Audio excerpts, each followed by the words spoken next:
It is 6 o'clock. Good morning. From the 104.5 The Zone Studios, I'm Will Bowling. The Titans made 2 additions to their roster yesterday and moved 2 to IR. Kristian Fulton and Kyle Pecco were moved to injured reserve, ending their regular seasons. Titans also added defensive lineman Quentin Bohannon from the Lions practice squad and Keandre Coburn from the Chiefs practice squad. On the practice field, Danico Autry, Aaron Brewer, Jack Gibbons, Jeffrey Simmons, and Tier Tart were among a list of starters who did not practice. Will Levis was limited with an ankle injury. The SEC's 2024 football schedule is out, and the Vols will host Florida and Alabama in back-to-back weeks next October. Tennessee starts SEC play at Oklahoma in September. It's the first time since 2014 that the Vols and Gators will play in the month of October. For all your foundation repair and waterproofing needs, visit USSTN.com. Breaking news at once on your home for the Titans and Vols. This is 104.5 The Zone.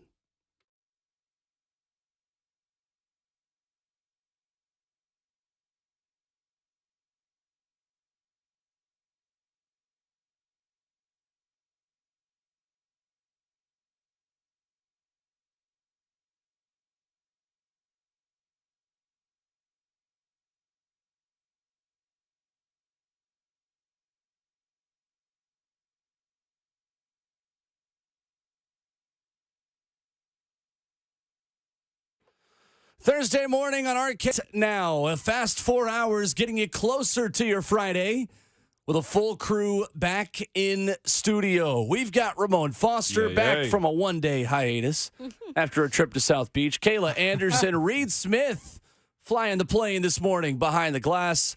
My name is Will Bowling. Coach Mac, Thursday 3, Titans corner Roger McCreary, Austin Price, all scheduled to join us on this beautiful Thursday. And you know what we say. If you woke up in Nashville, it's a beautiful day. Good morning, everyone. How are we? We're good. Got some energy. Rhett already in here. And when Rhett enters the studio, the energy level goes up. That's right. It takes off. It's a good thing. He couldn't even understand why he had so much energy this morning, which is fair. It's fair. Absolutely. Sometimes it just comes to us. The spirit just moves you is what essentially is going on with Rhett Bryan today. Plus, it's big throwback weekend, too. That's right. There is an energy around this football team that even surprises me.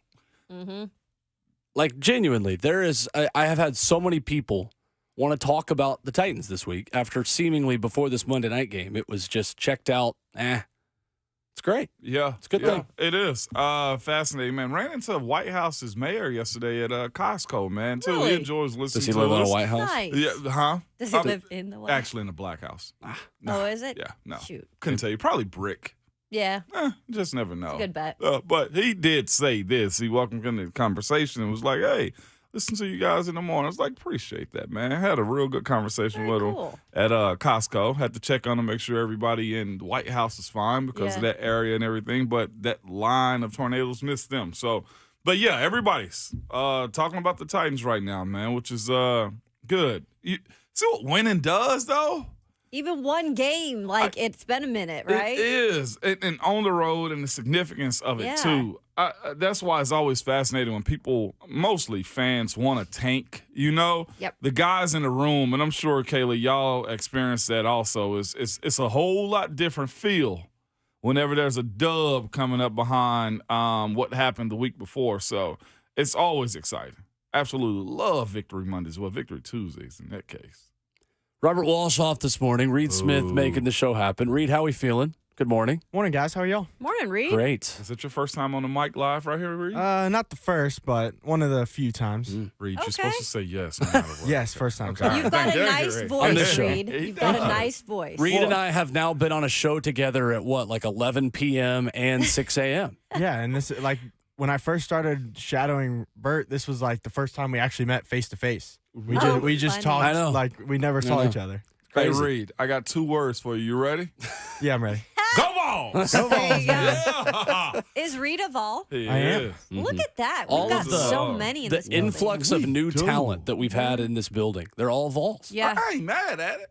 That's great. I knew it and I couldn't wait to say it, man. That's all. I know. I was like, wait, is he a Vol? Yeah, okay. yeah. It's like one of the first times I haven't worn a Tennessee sweatshirt in here. Yeah. What do forgive you you. actually have on a hat? I can't see right now. It's I got a hat. You got a hat on? You may not be able to see I've it. noticed that camo Headphones are hat floating lately. like 3 your feet. Yeah. 3 inches. They're floating, Kayla. Like, golly, what is that he got crazy. on his head?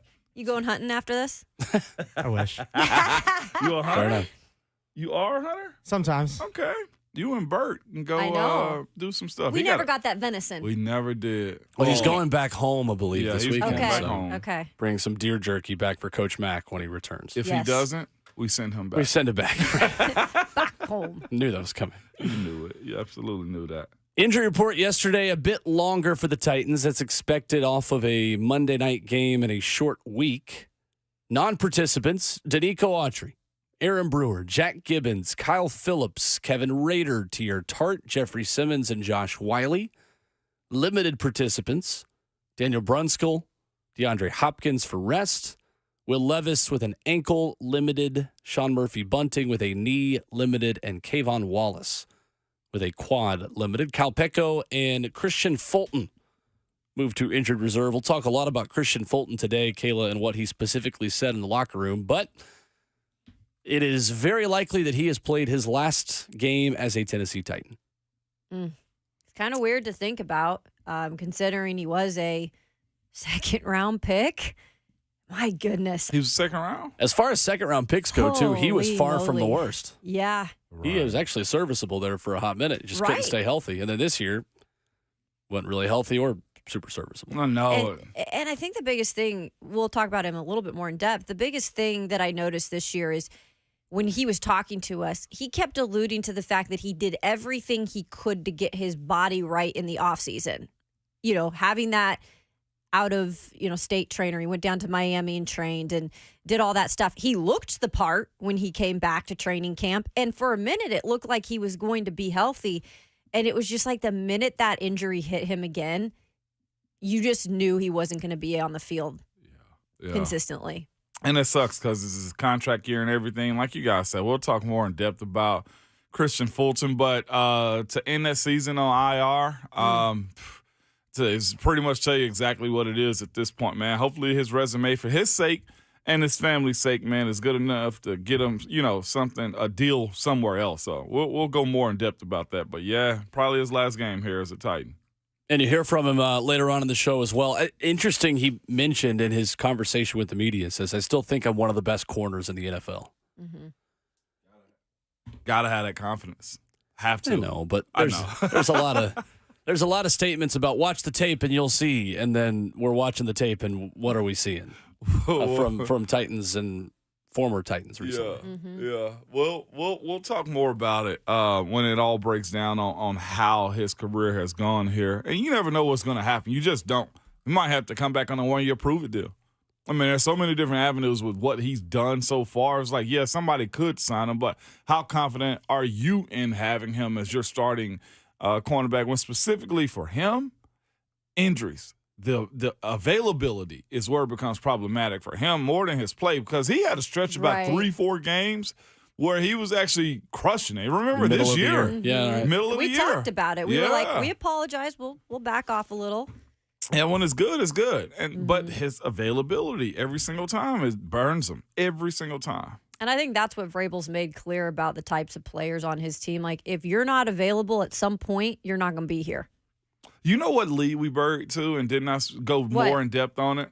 Is the revenge game that David Long Jr. did not have. I know. Yeah, it's that one. With the whole and there's not no pile on him. But of course, when you can beat one of your old teammates and went to what they think is a better situation, and you got them on Monday Night Football, I thought that was very fascinating. And he was a jabbering. Yeah. And you're supposed to. That's what you do. Because Vrabel did call him out. Right. Specifically by name. Decently He played well, okay. though. Yeah.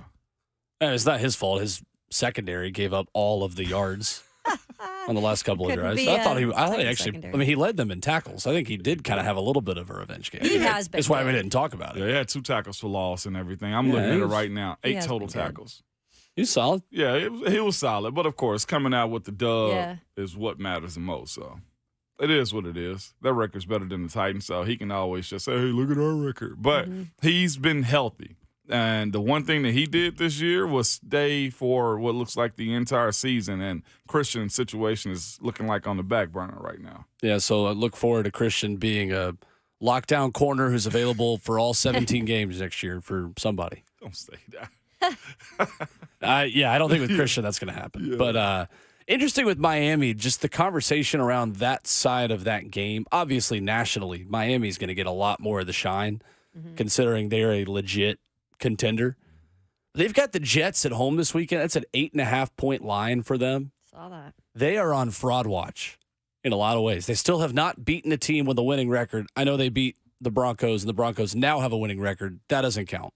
Beat a team with a winning record when you play them. And they will not get that opportunity, obviously, on Sunday at Hard Rock Stadium. But they do have a game with the Ravens that's looming. That will be a very interesting one, for sure. I don't, like, isn't it funny that Rand Carthon, when he took the job, said, this time of year, everyone wants to play Golden State Warriors football, and we want to play real football. Paraphrasing, obviously. That's Golden State Warriors football. Like, in a way, that's maybe the lead I think we've buried. Rand Carthon, to quote Eli Drinkwitz, stood on business. Like, his team genuinely did exactly what he said they were going to do. We're going to play teams that want to play this fun Golden State Warrior football, and we're going to beat them. And they did. And they did. And of course, the physicality of that game, though, too. Looking at the plays that were made in that game, whether it be on Tua sacking him as many times as they had. And that's the thing, too, is he's been very careful about getting sacked. I remember last week, they hadn't given up a whole bunch of pressure. I mean, a whole bunch of sacks to Tua. He's been very safe when it boils down. And not even just that. As much as we piled on the special teams the week before against the Colts, I think the Titans outplayed, out-schemed Miami, too. Like, say what you want to about that. The muff punt, that's neither here nor there, I feel like. Like, you look at that when you say, Garrett, like, that was a bad play. That was silly. He probably kind say of a weird play. He look at that play and probably say, that was dumb. Could be one dude, too. And it was one dude. Yeah. Danico blocking that kick, y'all, or that field goal. You know how huge that was? Again, like special team player of the week should have been Danico in this situation. Like, seriously, that block changed the outcome of the entire game. 615-737-1045. Coming up this morning, we'll talk about Kristian Fulton, what he had to say in the locker room, and the potential last game that he has now already played as a Tennessee Titan. We'll do that coming up in hour number 2. Notes from NFL meetings where we've got a new Super Bowl site, which isn't really new at all, and conversation about hip drop tackles and bad officials from the National Football League. We'll discuss that as well. SEC and Tennessee schedule out. We'll get to that in hour 3. Roger McCreary, Titans Corner, joins us at 8:15. Thursday 3 at 9 o'clock. If you want to make some money, we'll do that in hour number 4. And Austin Price of VolQuest as well. It's a very busy recruiting week for Tennessee in the transfer portal with some big-time transfer targets on campus already this week and as well this upcoming weekend. But coming up next, Titans Radio's head coach, Coach Mack, joins us after this.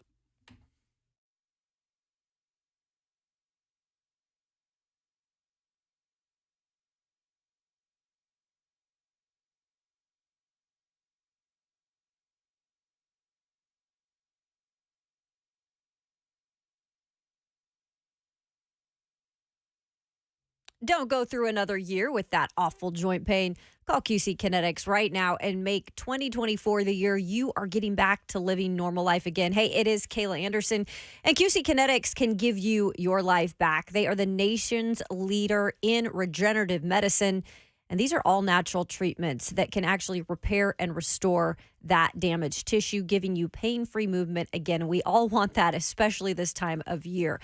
QC Kinetics has tens of thousands of satisfied patients around the entire country, people who had been dealing with knee pain, back pain, shoulder pain, who were able to get long-lasting relief with no surgery, no drugs, and no downtime. So if you want to have no more pain, or maybe you have pain from an old injury, even arthritis, you need to get that fixed with QC Kinetics.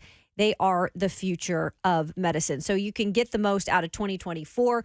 You can call them now at 615-249-4024. That's QC Kinetics at 615-249-4024.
RKW is brewed by 8th and Rose Stall, 104.5 The Zone. Ramon Foster, Kayla Anderson, Will Bowling with you. Joined as always Thursday mornings by Titans Radio's head coach, Coach Mack, presented by Two Rivers Ford, Middle Tennessee's most trusted local Ford dealership for 40 years. Coach Mack, what's going on? Morning, guys. Morning, Coach. Morning, Coach. Getting ready for the Texans. Here we go. Yes, we are. Sure are. I don't know which Texans, just like they probably don't know which Titans, but we're getting ready for them. Exactly. How can I guess it's the city that feels like they have a tie, not necessarily the organization as far as the Oilers, right, Coach Mack? It's the city, not necessarily the Houston Texans team that try to take this on. Yeah, it's a city. It's a city. I mean that runs deep. I mean it really does.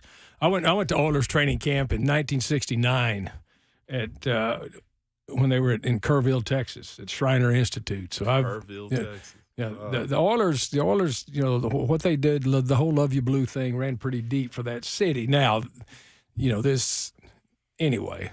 Yeah, we're wearing some nice uniforms. Yeah, I know that. well, it's here, so. I should have said Sorry, the head coach of Oilers Radio this upcoming weekend. Yeah, we're back to the Oilers thing. Got the drip going and everything. Mm-hmm. So here we go, guys.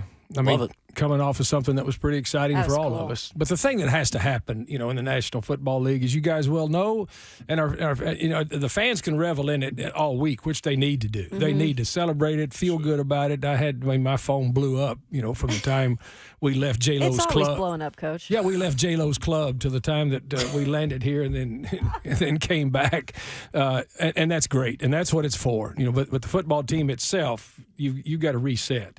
You got to reset and get ready. Coach Mack, and that's what Will brought. Kayla also brought this up this morning. The win. Like, everybody wants to talk about the Titans. Like, does that bury the whole, hey, let's tank for this draft positioning? Because there's nothing like winning in the NFL. Well, first of all, nobody was ever tanking anything. I mean, the people, you know, people that start talking about tanking don't know whether it's pumped or stuffed. They don't just know how. They don't know how this league works.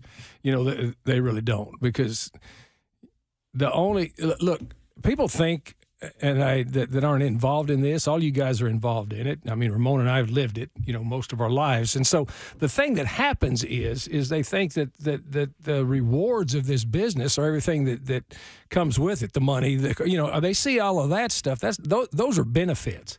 The reward of this business is winning, and so you need to enjoy that. You need to enjoy it. And as a fan base, I love it. I've spoken to two groups already after it, and you can just feel it just makes everybody feel better, because that's what we're in it for. And then you have a game that has that much adrenaline pump to it.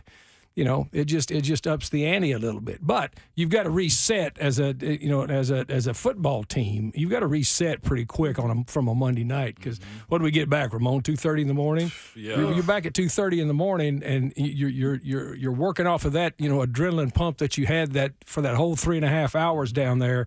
And then now you've got to get back to what business is, and business is at noon here against the Texans. That's fascinating you say that. My old coach used to say that all the time, and I never really got it until you said it. You said the money, the perks, and all that's the benefit. Business is winning. Yeah, the reward is winning. The reward is winning. That's why, you know, I mean, y'all have done this for a long time. I've done it longer, and it's just it's your life. I mean, but the reward is winning, because we're all going to make money. Right. You did this the feeling that you have that brings out. That's what you want. And so anyway, get ready for the Texans. Coach Mack, sacking Tua Tagovailoa 5 times is difficult to do, considering how quickly he gets the football out of his hands. How are they able to confuse him and slow down this Dolphins offense? You remember last week, Will, we sat in here and talked about what your defensive plan has to be against a multiple motion team. Let's not even talk about the speed to begin with. The multiple motion team, because what they try to do is outnumber you with their motion pre-snap. And it's not only one motion. If you watch a game, you study their film, they got 2 motions. You know, they'll have one go in motion and set, and they'll have another one come back and run ghost motion and all of these types of things. They're trying to outnumber you defensively and get you to chase the motion.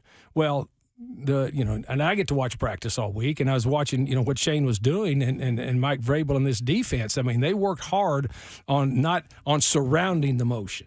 You have to surround the motion rather than chase the motion with offenses like this. And then they just built a dome over the back end. They played from the top of the numbers down. If they're going to run outside or throw it outside, let the sideline help you and go tackle them. But you got to play from the top of the numbers down. Don't let them have those seams. And it's not a 7-step drop, throw it deep every time. What it is, it was an RPO system with the motion that are trying to create spaces early, and the ball was coming out, in 2.5 or less. Well, what they did is they were able to, first of all, show him some different looks in the back end, and then stop that first 2.5. Surround the motion so that they weren't outflanked, and then give your rush a chance to start collapsing the cylinder. And then that's what they did. But to do that, now, where they had success was running on the edges. They had some success running to the edges because they've got guys that can outrun angles to the edges from the backfield. So that was where they had some success. But if we'd have gone into this game and after the game sheet pulled out, I think all four of us, and you just looked at a blank sheet and said, this team has 7 explosives, this team has 2, who's who in the zoo here? Right. You would not have, and the Titans had 7 explosive plays in that game, and Miami had 2. So it was a really, really good plan, and the players did a wonderful job of executing the plan all night. You go from one Shanahan coaching tree coach in Mike McDaniel to another one this weekend, Coach Mack, and Bobby Slowick, the offensive coordinator for the Houston Texans, who comes from San Francisco with DeMeco Ryans. What will Houston do with whoever plays quarterback and whoever plays wide receiver that is similar to what Miami was trying to do, and what do they do that's maybe a little bit different? Well, it's a little bit different because they're not quite as motion centric. I know Bobby Slowick very well. His dad Bob Slowick, and the reason that he's with Shanahan, Bob Slowick and Mike Shanahan are very, very close, very, very close. And then Bob Slowick, when Dave Wannstedt came to the Bears after Mike Ditka, Bob Slowick was his defensive coordinator. He'd been at Dallas with him. So so I know Slow very well. He's coaching in Canada now, but he and Shanahan are very, very close. Their families are close, and Slow's got I knew both of those young boys when they were there at the Bears as just little ball boys running around. I mean, wow. Both of them, and he's got another son that's in the personnel department, Stevie at the 49ers. So anyway. It's some of that system, but it's different. It's different in the fact that it's not as much motion centric as it is, trying to out gap you with some of the things that they're doing now. If Stroud doesn't play, that'll be a little bit different because Mills is a little bit different type of a quarterback. But I don't think that Slow will do a whole lot different. It's just that the quarterback that's operating it, if Stroud's not playing, will be a little bit different. Do you think they possibly run a little more or rely a little more on the run game? Because Devin Singletary he's been okay for them. He's been their guy this year. He's averaging like 4.18 yards per game or so. But just it seems like with so many skilled position players out, you don't know who the quarterback is. How much do you put on his plate? Well, they will. I mean, they absolutely will because that's another thing about Shanahan's offense throughout the years. They've been able to take running backs. Not guys that were drafted really high in the draft. They've got a running back coach that I coached with at Indiana State for a long time named Bobby Turner that they've relied on for years to find running backs that fit that scheme that they run. So they will. And Singletary's been having a nice year. He really has. He's been having a really nice year. So the answer to your question, Kayla, is yes. On the other side with Tajay Spears, Will Levis had actually a great answer yesterday when talking about Tajay Spears as his rookie teammate specifically, but there is not one guy on that team that I have not heard rave about Tajay when his name is brought up. I just feel like he's such a unique player for that young. Well, he's mature. He's a mature dude. I mean, he came into the league mature, and it's important to him. I mean, you look at his background, and I mean, this is important to him, and it's been important to him, from where he came from and for what he's able to do. But this is a very mature guy. I mean, you can just watch the way that he works. I mean, we've got the president of the fan club right in the next studio over there, Rhett Bryan. So, I mean, and he discovered him. I want to say. with him. Well, Right? he was all about him at when we were doing our draft prep. He said, "Mac, we got to watch this kid," and he's 100% right. But when you're around him, and that engenders respect in a professional locker room quicker than anything else. Work ethic and toughness, and then how dialed in you are to your business. Mm-hmm. And plus, I mean, he's energetic, but he's really football smart. He's made some real football smart plays. Just with the ball in his hands, understanding spatial awareness, understanding time awareness, understanding the time in the moment, what's going on. Yeah, I mean this guy's a really, really good young player. In fact, look at this draft class. I mean, look at the draft class as and especially drafting down where they were, and it takes a while for some of these guys to soak. I mean, it really does. And patience is not anything that anybody has in the world anymore. But if you have patience as an organization and you believe in what you've seen and what it starts to come out. This is not an immediate get in this league. As much as people want it to be a Pop-Tart, put it in the toaster and here it is. Just not the way it is. No doubt, Coach Mack. The same can be said also about the young left tackle, Jalen. What have you seen from him and his growth over the last couple of weeks as a starter, Coach? What have you seen? I've seen him fight. Exactly right. I've seen those big measurables show up, and that's the thing that when we watched him at the Senior Bowl. Y'all were sitting right there. You watch him at the Senior Bowl, you can see the physical gifts, but you knew when you start putting on the tape there at Maryland, it was some on, some off, some on, some off, some on, some off, some on. And a lot of times, he would have a performance against some of the better opponents, really good, and then when somebody else, was not quite, probably as good as far as physically, well, then you saw somebody that was kind of playing down to that level of what was going on. Well, He needed a time to soak too, because he needed some technique work. He needed technique work, especially in the pass game. He needed technique work there, and plus, going against the people you go against when you're out there on that edge in the National Football League, that's a whole different world. So he's coming, he's growing. I think those two together are doing some things that but they're starting to really trust one another and believe that And you've been a part of a really good offensive lines, and sooner or later that stuff has to become where you don't even talk about it.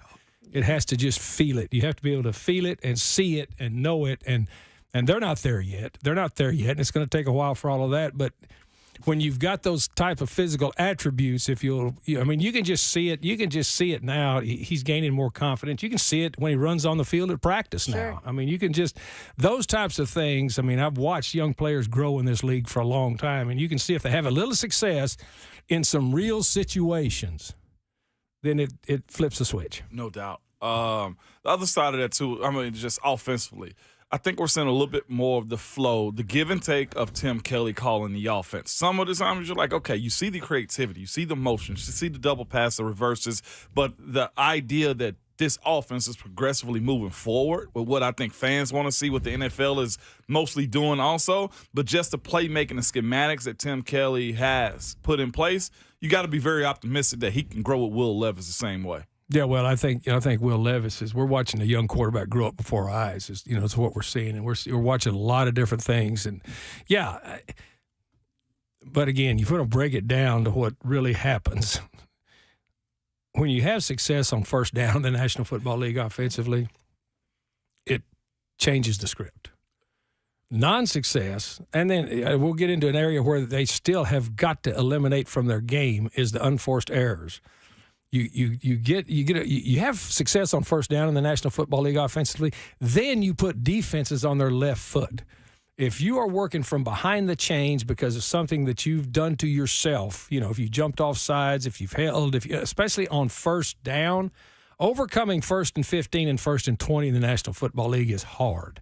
It's hard, not because of that the playbook diminishes, it's because of what defenses can do now. It's and that you're behind the chains there, then you're more than likely percentage-wise going to be behind the chains on second down. And if you're behind the chains on second down because of what defenses can do, we can all count third down, you're going to be behind the chains, and that's an issue. Mm-hmm. So first down success, I think, begins with what you're talking about. Yep.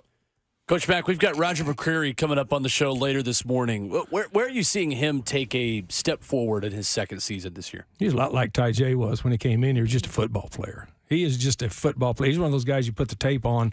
He was a mature player when he came into this league mentally. Mature player mentally. I love McCreary because this guy is just he's a ball player. And you mentioned Ty J. Spears early on. I mean, that's those two guys, when you can find those kind of guys that just get it. I mean, he understood, coming right in, the nuances of some things beyond his years. So, look, playing back there in the back end is hard. It's hard in the National Football League. But so you have to have a little bit of intuition there. Also, he's got it. You got to love Roger McCreary. I mean, another football player, because that's what you're looking for. His side-to-side play on Monday night was elite to me. Well, yes, and you know why? Because he gets ahead of the play. Oh, man. He gets ahead. That's what you talk about. He gets ahead of the play. Somebody else that really had a nice side-to-side was Dr. Gibby. Yeah. I mean, but he gets ahead of the play. And, I've coached guys like this before that just understand the game and how to get ahead of the play.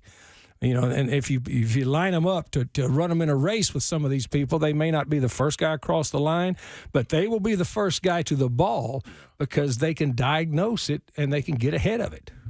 Coach Mack, who on the Titans radio crew would look best in the Bum Phillips 10-gallon cowboy hat? Ramon. Okay, perfect. With a vest on, too, cowboy Yeah, boots with on. boots. We might have to make that happen for Sunday. I don't trust Mike Vrabel to actually come in with a cowboy hat. He said he might come out with one. He said he did. He said he might. I think he could pull it off. Why don't both of y'all do it? Man, hey, don't make me go to a store. Well, I'll pull it I off. need a special order. Ramon's on the sideline. Yeah. If we were, I got a lot of hats and boots at home. But if I wear them in the booth, it doesn't quite have the effect. Yeah. Now you're on the sideline. You're 6'6" plus on the sideline. Easy to find. In boots and a hat. Yeah. Legit. That might be doing it. We make national news. We make national news, Coach Mack. And let me tell you something. I knew Bum Phillips because I know Wade very well, and I mean, just wow. Wow. Going to be fun. Sunday, Oilers against Texans. If you're listening from Houston, we do not apologize for saying Oilers versus Texans. Coach Mack, thank you as always. Appreciate it. Guys, my pleasure. Thanks, Coach. See you. Coming up, we'll hear from Harold Landry, his conversation with the media yesterday. That's next on RKW. All right.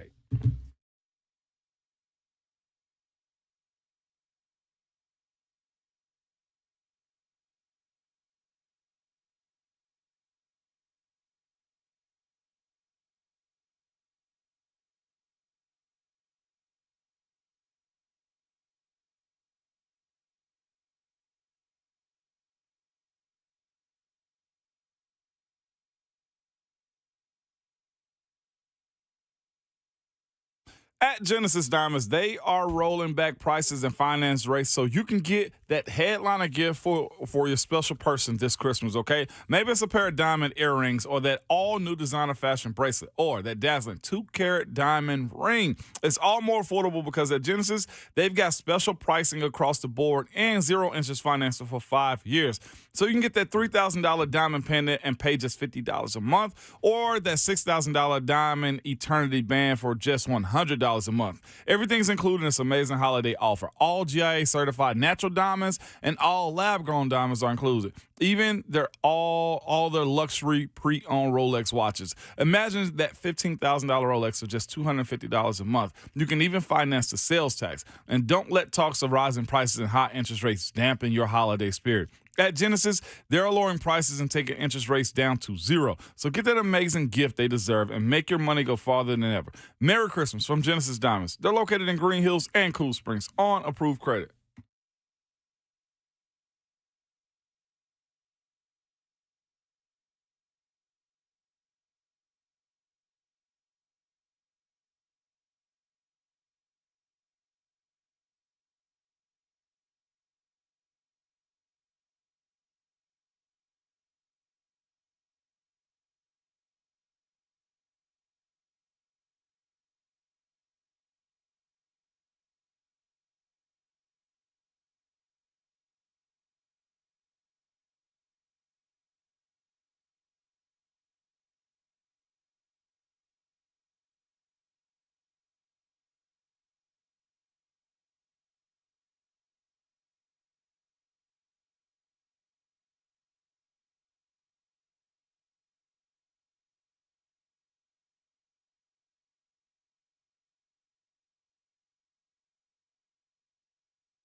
Continuing your Thursday morning on RKW, we are brewed by 8th and Roast.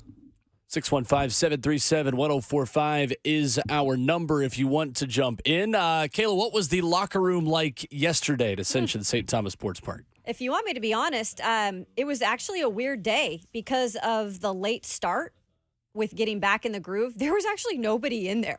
And that's why it was amazing. And it wasn't because of the vibe or anything. They had to get to meetings before they went to practice. So we were trying to get anybody we could. And Harold is never really in the locker room. Harold's just not the biggest media guy. But when he talks, he's actually really good. Yeah. And he was in there. So you look around and there's a scrum of people.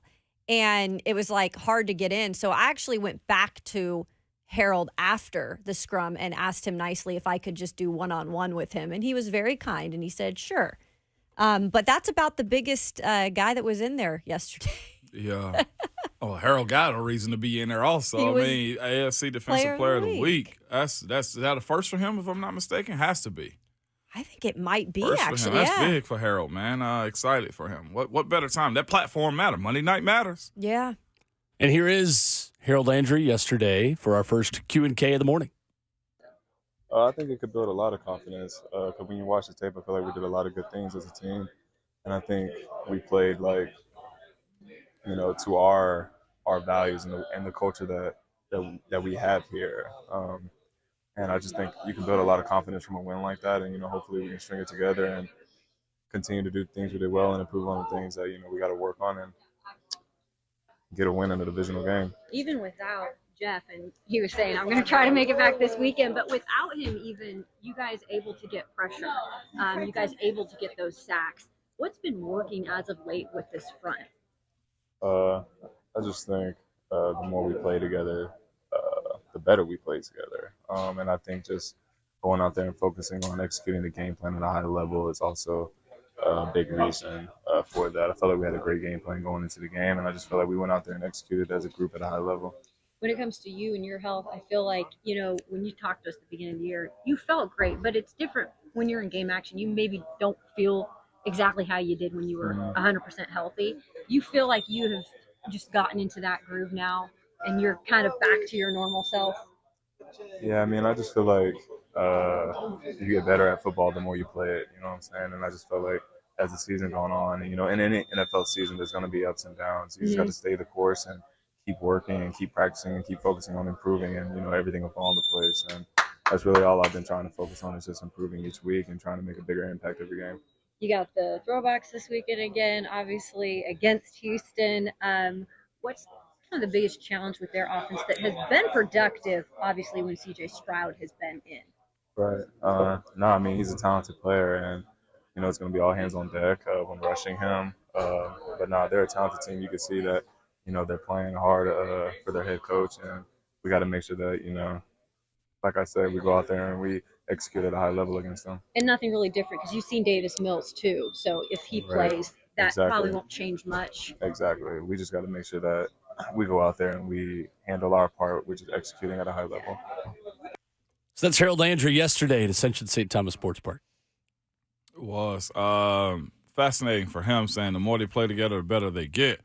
That goes a long way defensively for that group. And hearing him, just really not lean on the fact that he's coming off the ACL, but just the idea that he needed a whole lot of reps. And again, everybody feels that pressure of trying to be, productive, especially when Harold's, on the high end of the cap space for this team. Everybody wants to see that. I think Monday night kind of resets his production, kind of resets the mindset about what he's capable of doing, too, because had he not, last year got the deal, then got injured, then coming back from the injury, not a whole lot of production up until now.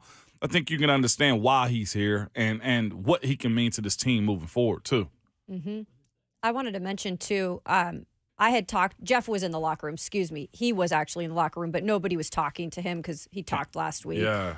I did talk to him, and I just went up and said, hey, one more week probably, just kind of joking around. He says, and he looks at me with this stern look, and he goes, if I can get back this weekend, because it's just amazing, like Jeff's fight for whatever injury he's going through. I feel like setting that mindset on that front and just the way that they've been playing lately, just having Jeff, even if he's not playing, like having that mindset always like to push through the injuries sometimes. I know it's not always the best thing, but I just feel like that's the tough nature you need for this group to be successful. And I feel like it's catching on. Yeah, and not only just that, but having a guy that spoke out, Jaleel Johnson, speak up and make a play. T.K. McClendon, guy that stepped up and made a play. Coach Terrell Williams was coaching his butt off on Monday night. But not only that, there's a sense of pride with that front line like that, and it's very fascinating to see those dudes kind of step up as young as they are at certain spots. Yeah. 615-737-1045, the number, the 2 roster moves we told you about as well. We'll get into the IR moves for Kyle Pecco and more notably for Kristian Fulton coming up in hour 2. But a couple of defensive linemen added. Quentin Bohanna from the Lions practice squad and Keandre Coburn from the Chiefs practice squad straight to the 53. Harold Landry mentions we get better the more we play together. He will have not played with any of these defensive linemen because all of them got hurt again. I know. Genuinely. If Jeffrey Simmons isn't out there and Tier Tart isn't out there, then that point kind of goes by the wayside. But it also is one of those situations where that leadership skills has to step up in these moments. The lack of excuse making can't be tolerated this week. You know, the excuse making, like all of that has to go to the back burner. Like, guys will be tested this week as far as leadership and production for the guys that have been here. So you're right, Will. He won't be having any familiar faces out there.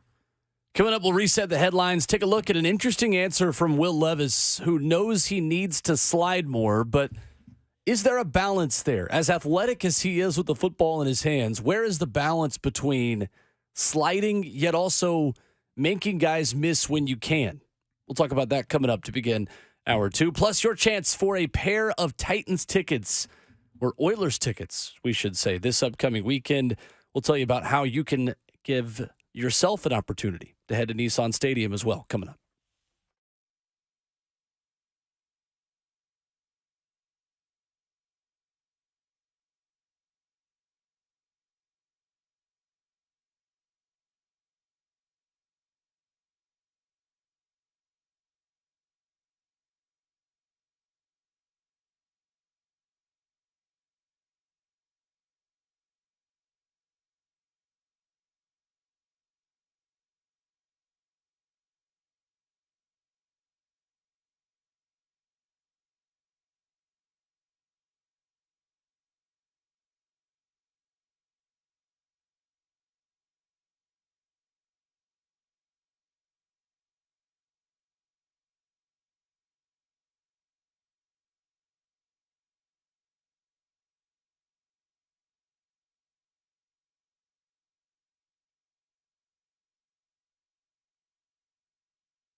It is 7 o'clock. Good morning. From the 104.5 The Zone studios, I'm Will Bowling. The Titans made 2 additions to their 53-man roster yesterday and moved 2 to IR.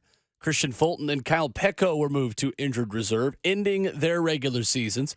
They added defensive lineman Quentin Bohanna from the Lions practice squad and Keandre Coburn from the Chiefs practice squad.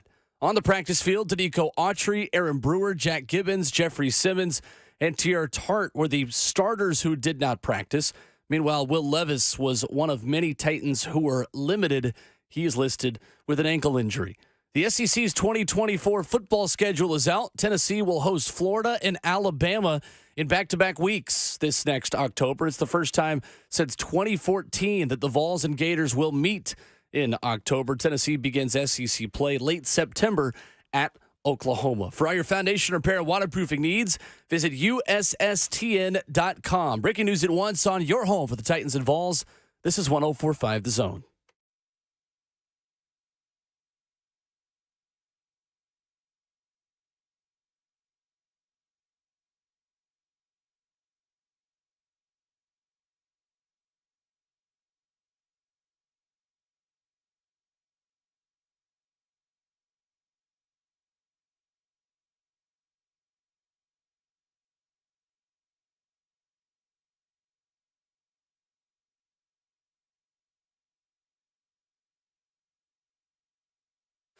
$7 a.m. in Nashville on your Friday junior edition of RKW. We are brewed up by 8th and Roast, locally owned and operated by lifelong friends turned business partners who design local 8th and Roast coffee shops as a way to feel welcomed, connected, and part of a community. Stop by and see them at one of their 4 locations, 8th Avenue, Charlotte, the airport, and the Broadview at Vanderbilt. You can find your favorite retail bag at local Kroger and Whole Foods as well. 615-737-1045 is our number. Streaming live on the 1045 The Zone app. Download it on the App Store, the Google Play Store, and take The Zone wherever you go. And if you do, you can hear Ramon Foster, Kayla Anderson, myself, Will Bowling, Reed Smith making the show happen for us this morning, and streaming live on 1045 The Zone TV as well. 1 hour down, 3 more to go. Your chance for Titans and Texans tickets coming up in 20 minutes. It's a hot ticket all of a sudden after our primetime win. Right. I think it would have been a hot ticket either way, but It's just incentivized Yeah. now. a little bit of Turns it incentive. up a little bit more.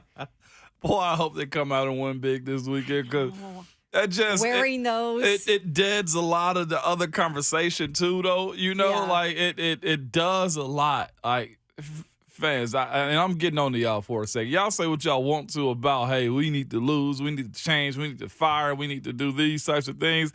Boy, mindset change after a dub, and I absolutely love it. But here's the thing, though, too. There were mistakes made in that game. The idea that this team is still below 500 still hangs over you. But you went out and beat a really good Miami team on the road on Monday night with one of your division rivals coming in on, like you said, Kayla, love your blue weekend. Yeah. Like, it is the perfect storm for an eruption inside of Nissan Stadium this weekend. It just is. And get back to winning at home, right? Because they were Yeah. perfect at Nissan Stadium, this year. So why not do that? And then guess what? You got a home game next weekend, Christmas Eve. Was it 3 of the last 4 at home, too? Yeah. That's correct. Yeah, correct. Yesterday, Will Levis spoke to the media, says, my best ability is my availability, and I have to know that. But says it is a point of emphasis to slide and not put his body in harm's way. Where is the balance for Will Levis between protecting himself, yet also knowing I'm athletic enough to make the first guy miss more often than just occasionally? His mindset goes to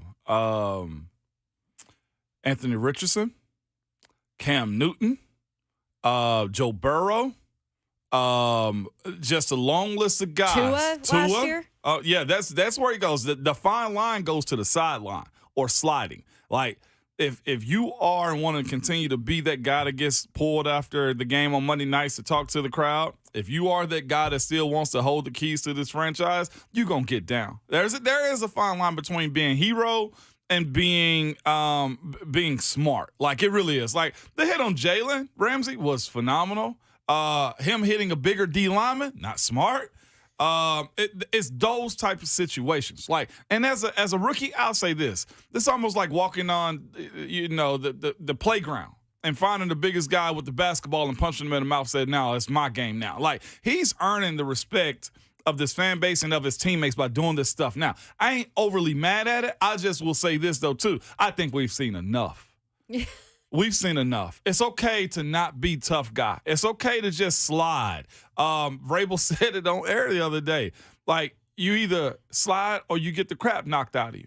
Mm-hmm. One or the other is going to happen. It's just like we always speak about how fast college players look whenever, the running back position or the wide receiver. Oh, man, they're going to beat people out. Like, Kyler Murray breaks the pocket, but Kyler Murray get caught a whole lot more in the NFL than he did in college. Like, guys are faster. Guys are smarter. Guys have been in this league, bigger and faster and longer when it comes down to the play. Like, at some point, that will catch up with you. Mm-hmm. And it's not to say that you're not a tough guy, but you got to decide what battles you're going to pick. Awareness of what the sticks are is huge. Maybe it's Superman for the first down instead of actually, trying to bang somebody shoulder to shoulder for the first down. Like, I ain't all the way out on what he's doing, but if you are who we think you are here in Nashville, the franchise quarterback future, you got to get down.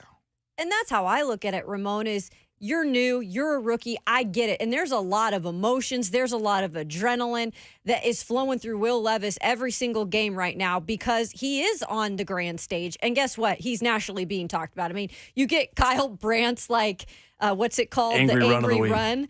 And that does not go to quarterbacks. Oh, man. And so you kind of you've got all this stuff fueling you right now. And I understand that's the type of player Will Levis is. But let's think about long-term, Will. Like, you're the long-term franchise quarterback here, or that's at least what it's seeming like right now.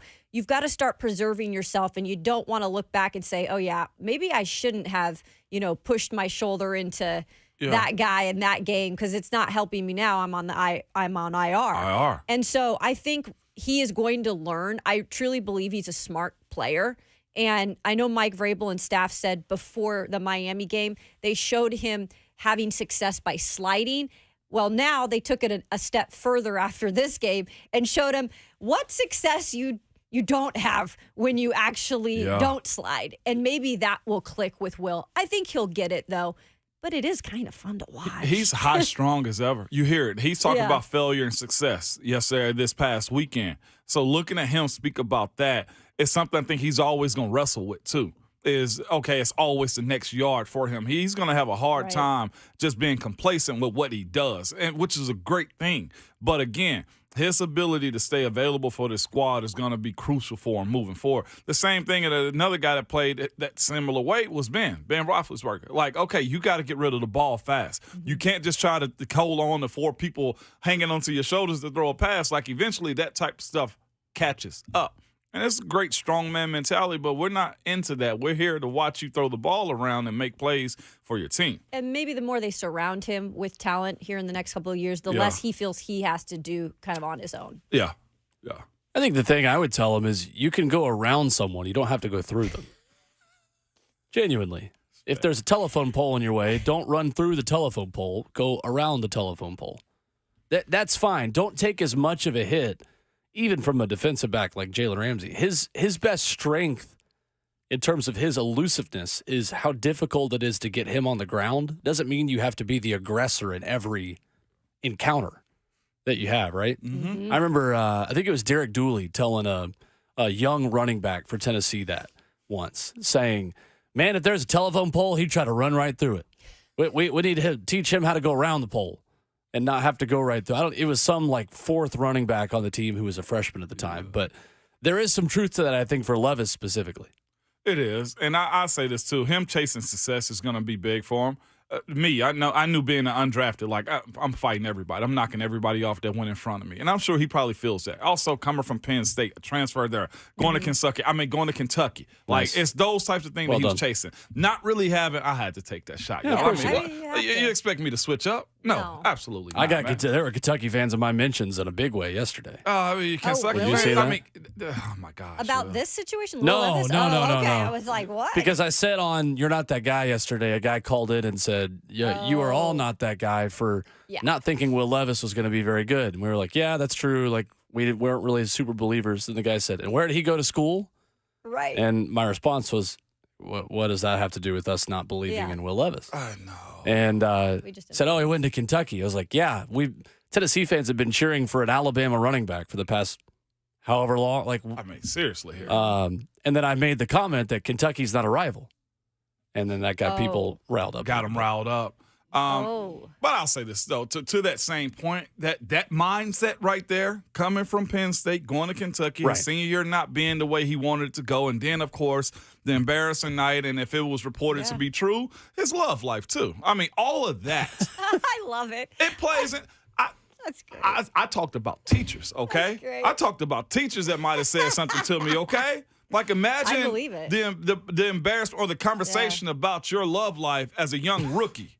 I mean, seriously, there's motivation in everything. No, don't shut me up on this one, okay? I'm not shutting you up on this one. We just have a I'm call. being over the top with this. Tomorrow, But what I'm saying is this. as the world turns. All of that plays a part into it, man.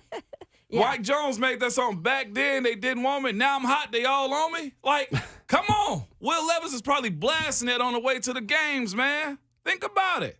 He's chasing that and running away from it at the same time. I'm here for it. Mike Jones back then is his theme song. Cousin P is next. 615-737-1045. What's up, Cousin P? I was cutting up this morning. I love it. Pete, tell me I'm wrong, man. No. Hey, man, I'll never tell you that, brother. Man. You got it. So, man, we're talking about that fine line with Will Levis right now, and I understand where this guy's coming from. I mean, I've never played at the highest level, obviously, so I've never been, on the field at that level. But, I mean, watching the game from my couch, man, my goodness, I was screaming through the roof watching this kid play. He's very exciting, obviously, and just, he's rising to the occasion. I mean, his level of enthusiasm and just his fire is basically matching the stage that this kid is on. So I can't fault him for that. But I do think that fine line is somewhere between a Patrick Mahomes, who knows, who's been doing the fake slide thing or whatnot, and then a Josh Allen. I mean, we saw Josh Allen times two, this past Monday with what he was doing. So I definitely see that line between a Pat Mahomes and a Josh Allen. But I will say this, though, and I'll let y'all go. This young man right now reminds me of a young puppy that's being potty trained, right? We know how hard it is to potty train a puppy. They use the bathroom in the house, and you look at them and you say, that's wrong, don't do that. And they kind of tuck their tail, right? Yep. So this is where we are. We're somewhere between him using the restroom in the house and then eventually growing up to be able to, have some indicators as to go outside and use the bathroom. So can't wait to see this kid play on Sunday, guys. Must-win game. I mean, we lose this game on Sunday. Hey, we might as well get all the uniforms back to Houston at this point, guys. So, all right, y'all have a good morning, man. We'll talk to you later. Appreciate the call. That was a great analogy. I think it was Mike Keith on 3HL who said that it's kind of like a 16-year-old driver. Oof. Things are going to get hit. Oof. You sit there and you know that you're going to learn. You're going to figure out how to drive a little bit, but you're going to get from point A to point B eventually, but you might hit a mailbox on the way. I Right. say, I got a 15-year-old. Come on. Uh-oh. Is he back? I'm from staring into the crystal ball for Ramon's very near future. Small increments. No, RJ's going to be fine. Yeah. Okay. All right. responsible. Uncle Will said he's going to be cool. Just tell him to not run out of gas. Well, that's fair. I've never done that. Oh, I have. Have I run out of gas? I don't think I ever have. I always watch that dial. I did. Wasn't good. 615-737-1045. Coming up next, your chance to head to Nissan Stadium this weekend to see Titans and Texans. We'll tell you how you can win a pair of tickets. And we'll hear from Kristian Fulton, whose time as a Titan appears to be over. What went wrong in hindsight? Our thoughts on that next.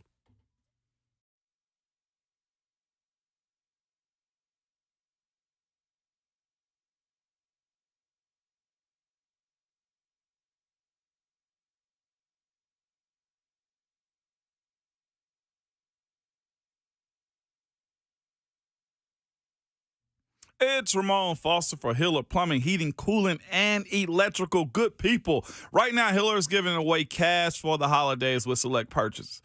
Hiller wants to make sure that every child experiences the joy of Christmas this year. So they're donating $50 in toys to Toys for Tots with every tankless water heater purchase someone buys, and also giving away a $250 Visa gift card with each unit. So you'll get a gift also, but you can also get a $500 Visa gift card when you buy select new HVAC system, which of course can be tested right now because it's getting cooler and cooler outside, or a $500 Visa gift card with the purchase of a new whole home generator. And these purchases all have great financing options too, with low monthly payments available to you. These deals are only available until the end of this year. So schedule today, like I always do, at happyhiller.com.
RKW is brewed by 8th and Roast on 104.5 The Zone as we give you your chance to head to Nissan Stadium on Sunday. Coming up in seconds with Ramon Foster, Kayla Anderson, Reed Smith, our producer. I'm Will Bowling. It is Titans Ticket Thursday, and you can be caller number 5 right now to win tickets to see your Tennessee Titans host the Houston Texans this Sunday at Nissan Stadium. The phone number is 615-737-1045. Caller number 5 right now, 615-737-1045. As the phone lines light up like a Christmas tree, talk to Reed Smith, and he will send you to Nissan Stadium. Lighting up go. like a Christmas tree because somebody's going to get a Christmas gift the week before. That is right. Seriously. Was that good? That was decent? That was right? good. That was solid. Thank you, guys. That's solid, man. It's going to be like 50-something, too, this weekend, guys. 90% chance of rain. No! It changed? Hello? Is it really? Oh, no. Dang it. Well, you're in the press box. I know, but like before I'm on the field for the pregame show. Ah, God. I don't like to. supposed to be my done hood. by noon, according to the very far out forecast. Where's Leland? It just changed. Yeah. Dang. By the way, can I say this too? VFL Leland Stadium. No, straight up. One of our favorites. Shout out to the people that covered this weekend too with the storms and everything. Yeah. My mother-in-law was at our house with us though, and she was just like, "These guys okay, but where's Leland?" Where is Leland? Was he not doing the 5? He stuff? did come He in. did come in. Okay. He did come in because Okay. they were good. But when Leland came in, he really just gave directions, and you just heard Yeah. experience. You It's heard just different. It was just, and there is no bearing on those dudes. Yeah. We got a lot of good options in Middle Tennessee. For We sure. do. But Yeah. my mother-in-law, That's where's Where's Leland? Leland? I demanded come in.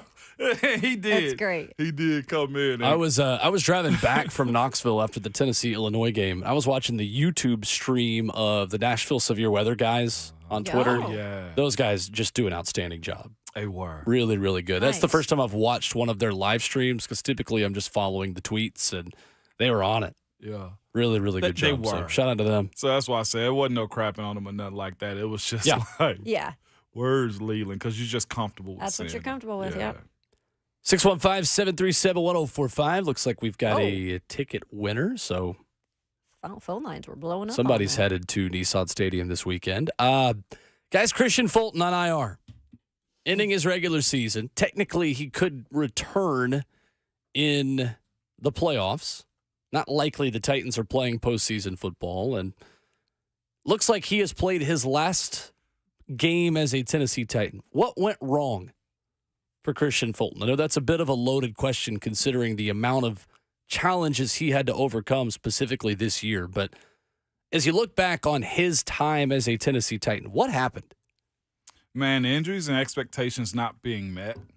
Again, it was good seeing it in small spurts. He had a real good stretch of games this year, I think, starting with the Chargers game or what was it, Atlanta. And he was just all over the place. So you see the talent being there. I think here where this fan base and this team were looking for CB1, Kristian was expected to be that. The expectation wasn't met. And that, honestly, it does have to fall on him, too. I don't care if it's, the coaching schemes and you change the defensive coordinators and you change defensive backs coach and the expectation that he's supposed to be a pro. Kayla, you were right. He was a second-round pick. Those picks are very high. They're premium picks. So to say that we spent a second-round draft pick on a cornerback that's supposed to be our guy for the future, whether it be because of his training, whether it be because of his health, whether it be because of injury, whatever you want to say about that, the expectation wasn't met. And it's also, puts you back in the driver's seat searching for a cornerback. Again, I'm not sure what Rand's plan for him is, what Vrabel's plan for him is. Heck, what Shane Bowen's plan for Kristian is. But it's not complete. This guy hasn't finished the entire season since he's been here. As it stands right now, 2020, 6 games. That was his rookie season. He played 6 games. Rookie season. 2021, 13. So he missed 3 then, or 4 then. When did we get 17 games? Was it 2 last year? Last year. And then 2020, 11 games. No complete season. What's his body of work when it comes down to what he's done? These are just the facts. These are the numbers that we have to rely on when it comes down to what he was capable of doing. It's incomplete because of his injuries. Coach called him out this offseason. Hey, you can't be one of those guys that's constantly on the list. And what happened this year? He was constantly on the list, so much so that he goes to IR right now. And if they don't make the playoffs, it's incomplete. Right, wrong, or indifferent. I don't care where you are and how you feel about your career. I'm more than sure Jamarcus Russell wanted to be that guy.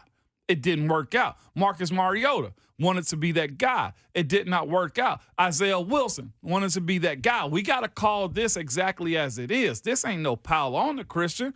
It's just reality. Will you ask the question, what went wrong?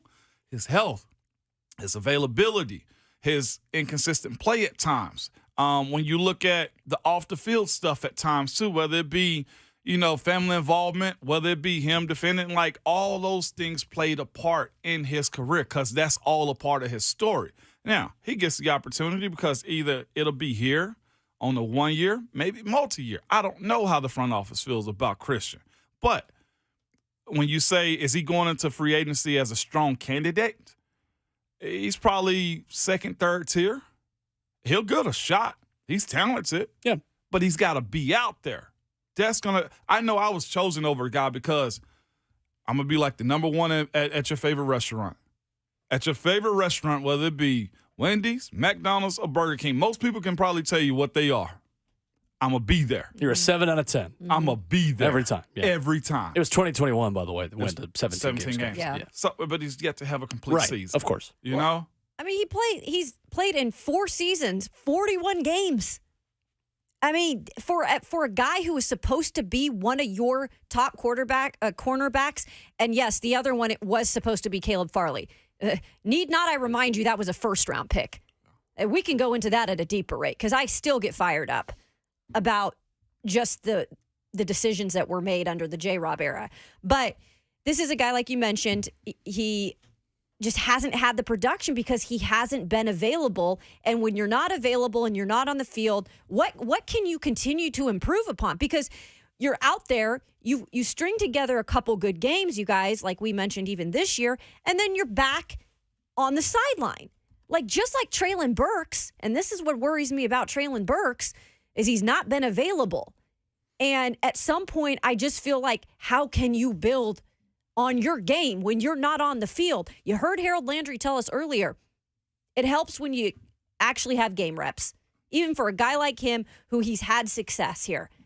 This year has been a little bit of a struggle because he was back after a year of not playing. And finally, you've got those game reps to be the player you're expected to be. This is something Kristian never had in his entire career here. The injuries, I think a little luck involved in injuries too. Sometimes it's unfortunate, but it happens. And I think when it comes down to it, I just don't know if he was able to be a fit here too because of that. Because Vrabel, I think, is a guy who looks at his players and says, you got to stay healthy. You got to fit here. And he has expectations for work ethic sometimes. And I'm not saying Kristian doesn't have the work ethic, but he wasn't out there enough to show that he could build up on his game. So I think it was a mixture of a lot of things, guys. I truly don't feel like he'll be back. I really don't. No, there's no way. I think that bridge has broke. Yeah. But I feel like he can have success somewhere else, perhaps. But it's all based on his health, guys. 4 interceptions in 4 seasons. You mentioned the 42 total games. Came into this year with 30 games played in 3 seasons. The question I have for Fulton, true or false? Guys who consistently have soft tissue injuries are doing something wrong in their training program. True or false? There's a lot of truth. I don't know whether, there's always a blurred line, but there's a lot of truth to that. Yeah. Is do you think some of it is genetics because he tried to change his training? Yeah, there's a lot that goes into it. Genetics is a part of it too, because if you're a lean muscle guy, just your makeup of your body, low fat guys, like I know what you're saying. Well, they're supposed to be fit, and there is a layer of fat that you need in those moments right there. There's a level of hydration, there's a level of stretching, flexibility that goes into it, and the wear and tear of what happens to you in the game also matters too. And again, we also have to think about this. I don't know him personally as far as to say what his lifestyle is like, but some guys that may have a drink or two or may stay up too late, like sleep, play, all of that. Will, Sure. You right? have to know yourself. Sure. And I think, and I saw that as a college athlete in my 2-year SEC athletic career, that there are certain guys who can show up to practice on 2 hours of sleep, still hungover, and beat you every day. And you're looking at yourself saying, what am I doing wrong? And I would be 8 hours of sleep, eating, vegetables and fruit, rested, ready to go. And I'd still, there comes a point where you have to look yourself in the mirror and understand, I need to swallow my pride enough to do what helps me be at my best and not do what lets someone else be at their best. And I'm not sure Kristian Fulton ever had that for himself, or the people around him ever gave him the ability to do that for himself. Because Kristian Fulton is still talking in the locker room about, I think I'm one of the best corners in the league. No, you're not. Respectfully, Kristian, no, you're not. What have you shown? 4 interceptions over 4 seasons to say you're one of the best corners in the league. You got your dad making excuses for you on Twitter that, it's the scheme. But there comes a point where self-awareness has to take over. I blame John Robinson less for Kristian Fulton's failure here, and I blame more of Kristian Fulton for Kristian Fulton's failures here. Anyone who has been in competitive athletics for more than 5 years over the high school level knows if you've got soft tissue injuries consistently, that's a you problem. And I wonder from where he came from in LSU. I mean, that's a program where, I'm sorry, you get a lot of praise there. You get a lot of praise. I don't know what goes behind the scenes in terms of accountability, because sometimes you're just the best at that level and you're the best at in that program. And, how is that transformation to the NFL? It's a whole different world. Even if you played in an SEC team, we've seen that with SEC players. My God, look at Isaiah Wilson. He had no clue what he was doing at the next level, and he played at Georgia. So you do wonder, too, when they learn these habits and things at these universities, how does that transfer over? Or do they, like Will said, do they get any help to even do that? I don't think that's an issue at LSU, though. The LSU's pumping out as much NFL talent as anybody in the NFL. Right, but just for the individual. If individuals are different with accountability, Yeah, I saw somebody in the bank chat ask if, he had a lot of injuries in college. I don't know. I mean, the fact that he was a second-round pick says a lot about what his talent was expected to be. When you mention second-round pick, you might as well mention first. That's the importance of that position right there. You know what I'm saying? So for him to be in a position, like you said, and I've seen people say, JLTB said in the chat, muscles. I mean, the smoothness of his muscles. And I saw the suggestion, massage therapists and, self-care and stuff like that. I don't know his schedule. I can't assume that he does or does not do those things. But guys that pour into their health, I've seen before in their careers, whether it be massage, whether it's them getting IVs during the week, whether it be them doing extra stretching. All of that, Will, to your point, understanding your body. Yeah, there's a lot of prehab that goes on. I knew I had to run. I knew I had to grind. I knew, look, I'm about to bulk the heck up. I'm about to get to it because I need my strength throughout the season, but I also better make sure I'm overrunning myself because my body can handle it. I never had, whether I'm a lineman or not, crazy muscle strains. Just because of the strain I put on myself in those training. I would say this too. I think the genetic makeup of myself is probably more advantageous to why I didn't have that type of stuff happen. I'm a long muscle guy. I'm not a bulky muscle guy. My hydration is a whole lot different from others. I've seen guys play O-line that catch cramps like crazy. The bulky muscle guys, maybe hydration is a part of what they got going on, stretching, flexibility. It's a lot of those things that go into the play. And honestly, probably stress too. Mm-hmm. I mean, there are so many different avenues, but to your point again, and I'll make this and stand on it too, that's a you problem. You have to learn now how to be a better pro. So let's hear the audio. Kristian Fulton yesterday at Ascension St. Thomas Sports Park talking to the media. It's just the process, that you got to go through. Not happy about it, but just live and you learn and, just hope to see what's to come next. Kristian, you were so confident in the summer that everything you'd done this offseason and your training had put you in a place that it would be different this year. Yeah. Is it extra frustrating because it didn't turn out the way you expected? It is. Because like I said, I feel like I have done everything, to stay on the field. And it didn't happen, so I don't know. go figure, I guess. Where do you go from here? I mean, I know obviously the first step is to get healthy, but contract is up in March. Yeah. You gotta let it play out. There's still a lot of season left. I know we went out. We still got to change. Playoffs or whatever.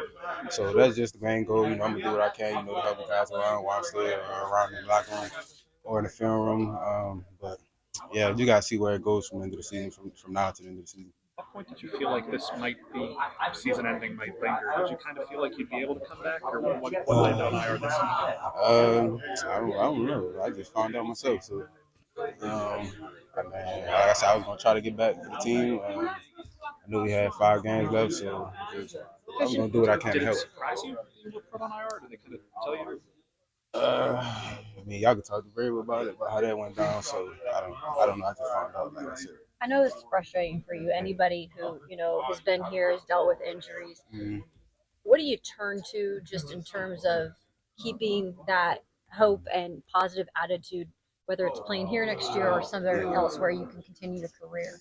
The thing is, for me, I know injuries happen, and like I said, I went through all the precautions, I changed diet, everything, that I could to stay healthy, and it didn't work out. So, like I said, I know I did my part at the end of the day. I went the extra mile for my team, and it didn't work out, so I can't be mad at that, I'm glad I'm alive, I'm blessed to be in this position, and, you just got to see where it goes. Has it been the same? Oh, Kristian Fulton. did all I The Titans can. locker A room. lot of times we heard that. If he ain't had a conversation with the coaches about putting him on IR, that's our answer for next year. Yeah, well, Yeah, We'll that see that about whole that. thing was very weird. Go ask Vrabel. That was Vrabel Magic left us. Johnson right there. I ain't gonna be here. Like, Yeah. he found out with everybody else. Yeah. He did. By the way, someone was asking about his health in college. He was a 2-year starter. His junior season, he played 10 games, missed the final 3 games with an injury. He played all 15 games his senior season, just to let you know. Just also, that's usually skewed too. Not to, Yeah. I'm not diminishing your point, but we're talking about 12 games versus now 17. Mm-hmm. The length of it, plus Oh, training sure. camp. and you're limited in how much you can practice. There's less wear Yeah. and tear. Yeah, 20-hour rule, right? But I don't know Which, what that yeah, injury was. 20 either. hours. Yeah, me either. I'm just saying, like, Yeah. there is a big jump from Oh, yeah. 10 absolutely. to 12 games to 17. Yeah. Interesting on Twitter yesterday. I saw this from Over the Cap contributor. I think it's Nick Corte. I'm not sure, Korte, so I apologize. But the Titans have the most amount of snaps set to hit free agency of anybody in the NFL. 44% of Titan snaps have been played by players who are set to hit the free agent market. Whoa. That is number 1 in the NFL, ahead of Baltimore 2, Houston 3, Miami 4, and Minnesota 5. Yeah.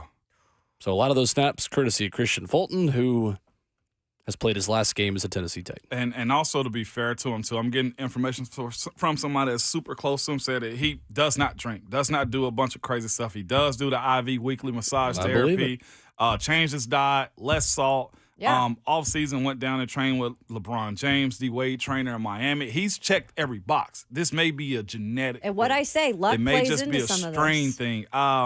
Who knows? I know. It sucks. It's just, you just never know. It is on you to try to find and figure it out. But this is a very unforgiving league. And you wonder how frustrating that is, too, as a player, if you cannot figure it out. You truly try, and you can't figure it out. Maybe you just need a new setting. That might be the best thing. 615-737-1045. Headlines from NFL meetings yesterday where the league is commenting on their officiating. That's a big topic of conversation after the Chiefs loss. We'll dive into that next.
Rolling right along in hour number 2 on your Thursday morning. It's RKW brewed by 8th and Rose. We'll take a look at the new SEC football schedule coming up in 15 minutes.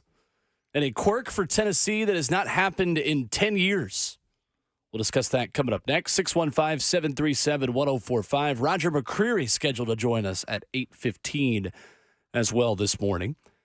NFL meetings going on this week, and the NFL says it hears your complaints about its officiating and is trying to do something about it. Roger Goodell says at Wednesday's owners' meetings that the NFL will not apologize for correct calls. Patrick Mahomes, we're looking at you, buddy. Mm-hmm. Patrick showed his butt on Sunday, man. He showed that. But you know what, though, for Patrick? I've seen Tom do it. I've seen Peyton do it. I've seen other greats go the heck off like that. He was due one. I think it's okay for Patrick now becoming an older guy in this league to demand some stuff from the referees. I've seen Brady just flip the script on refs and get very, very Patriot-friendly calls in situations before. That wasn't the call to complain about. And that's the reason. He was wrong. Exactly. And Patrick admitted it and said, I'm the face of this franchise. I shouldn't have acted that way, and acknowledged that he was in the heat of the moment. But total penalties per team each game, which includes declined penalties, is 7.2 this season. That is up since 6.6 last year, and the highest penalty total per game since 2019. It's the refs are part of it. I think this storyline just creates more, press for the league, and it just gets you going. It also tells teams this, though, too. We do not care. You either do what the rules say. Thank you, Mike Tomlin. Yeah, right. You either do what the rules say, or we do not care.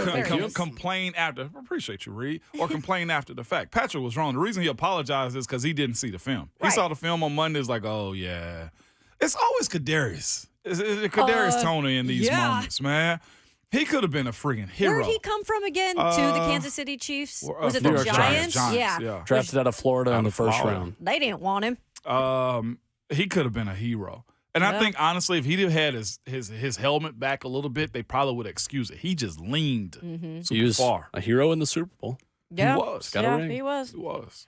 I think in that part, too, comes out like you were good. You made a good point. I mean, at some point, you kind of earned the right to maybe not throw a fit, but have your word a little bit with the refs, because let's be honest, they've been extremely inconsistent, especially this year with calls. And I think that's what is frustrating sometimes for players, is there just lack of consistency with it. It's never going to be perfect, but to do it in that manner was like over the top. Because he, even when you go and shake your opponent's hand and have that exchange with Josh Allen, like, and you say it to him, like, he don't give a you know what, he just won the game. Yeah. He don't care that it was a bad call. It was like it was so hyped up and so dramatic that it was like, okay, buddy. But I think it's okay in the future. Like, you have some words and whatever. That's fine. But he needed to wait. He needed to wait. In the same way, I think I was talking to somebody about this yesterday. The same way that at the end of the game in Miami, like, depending on what sideline you're on, and I got to go back and see where that flag was thrown at, as far as coaches tee up those referees. Like, hey, watch him. He's over the line of scrimmage. Same way Vrabel told them, hey, wind the clock. He wasn't out. If that had been on Miami's sideline, they might have just called it dead whenever Mostert went out of bounds. Changed the game. Right. Changed the game. All right. Yep. NFL also discussing the merits of a fumble through the end zone resulting in a touchback for the defense. Packers president Mark Murphy called the rule too punitive, and changes to that could come this offseason. That is a bit too far for me. It's over-involved. Ball security is still important. It's very trendy on social media to complain that, well, if I fumble it, that's too big of a punishment for if it goes through the end zone for the other team to get the ball on the 20. I don't mind it. Don't try to reach the ball out then in the end zone. You know the rules. Yeah. I look at this and say, isn't that also why we watch the game, though, too? These controversies, did he do it, did he not do it? Like, the same way strike, no strike. Like, I understand the idea of putting robot umpires behind the plate, but I love the fact that, look, you might have ticked off the umpire. Love the drama. Yeah. And he might just grease you one time. Like, Nah, I ain't calling it. That was a strike. You're out, buddy. Right. I mean, we're talking about this Patrick Mahomes thing because I it's like that this. big because it was dramatic and we like to watch it. Hate it when it's against me, but Exactly. I'm pro touchback rule. You are. Opponents of it either want the ball returned to the original spot of that play. I think the better rule would be you get it at the 50. Like you keep the ball, but you get it at the 50, and you got to start that drive over again, essentially. But again, then we're getting too in the weeds for me. I think you just keep that one the way it is. I don't expect that to happen, though. Because when you have a 50-50, two sides are on either end of a rule change like this, always going to go with the one that benefits the offense. Sure. Every time. 615-737-1045, our number. We'll take a look at the SEC football schedule coming up next. And a quirk for Tennessee on something they will be doing for the first time in a decade. Details next.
8 o'clock on the dot. Good morning. For the 104.5 The Zone studios, I'm Will Bowling. The Titans made 2 additions to their 53-man roster yesterday and moved 2 to injured reserve. Kristian Fulton and Kyle Pecco were moved to IR, ending their regular seasons. The Titans added defensive lineman Quentin Bohanna from the Lions practice squad and Keandre Coburn from the Chiefs practice squad. On the practice field, Danico Autry, Aaron Brewer, Jack Gibbons, Jeffrey Simmons, and Tier Tarnt were the starters who did not practice. Will Levis, meanwhile, was listed as a limited participant with an ankle injury. Meanwhile, in the SEC, the 2024 football schedule is out as released on ESPN in a 2-hour show, by the way, last night. The Vols, they will host Florida and Alabama in back-to-back weeks this October. Tennessee will start SEC play at Oklahoma late in September. It's the first time since 2014 that the Vols at Gators will meet in the month of October. For all your foundation repair waterproofing needs, visit USSTN.com. Breaking news at once on your home for the Titans and Vols. This is 104.5 The Zone.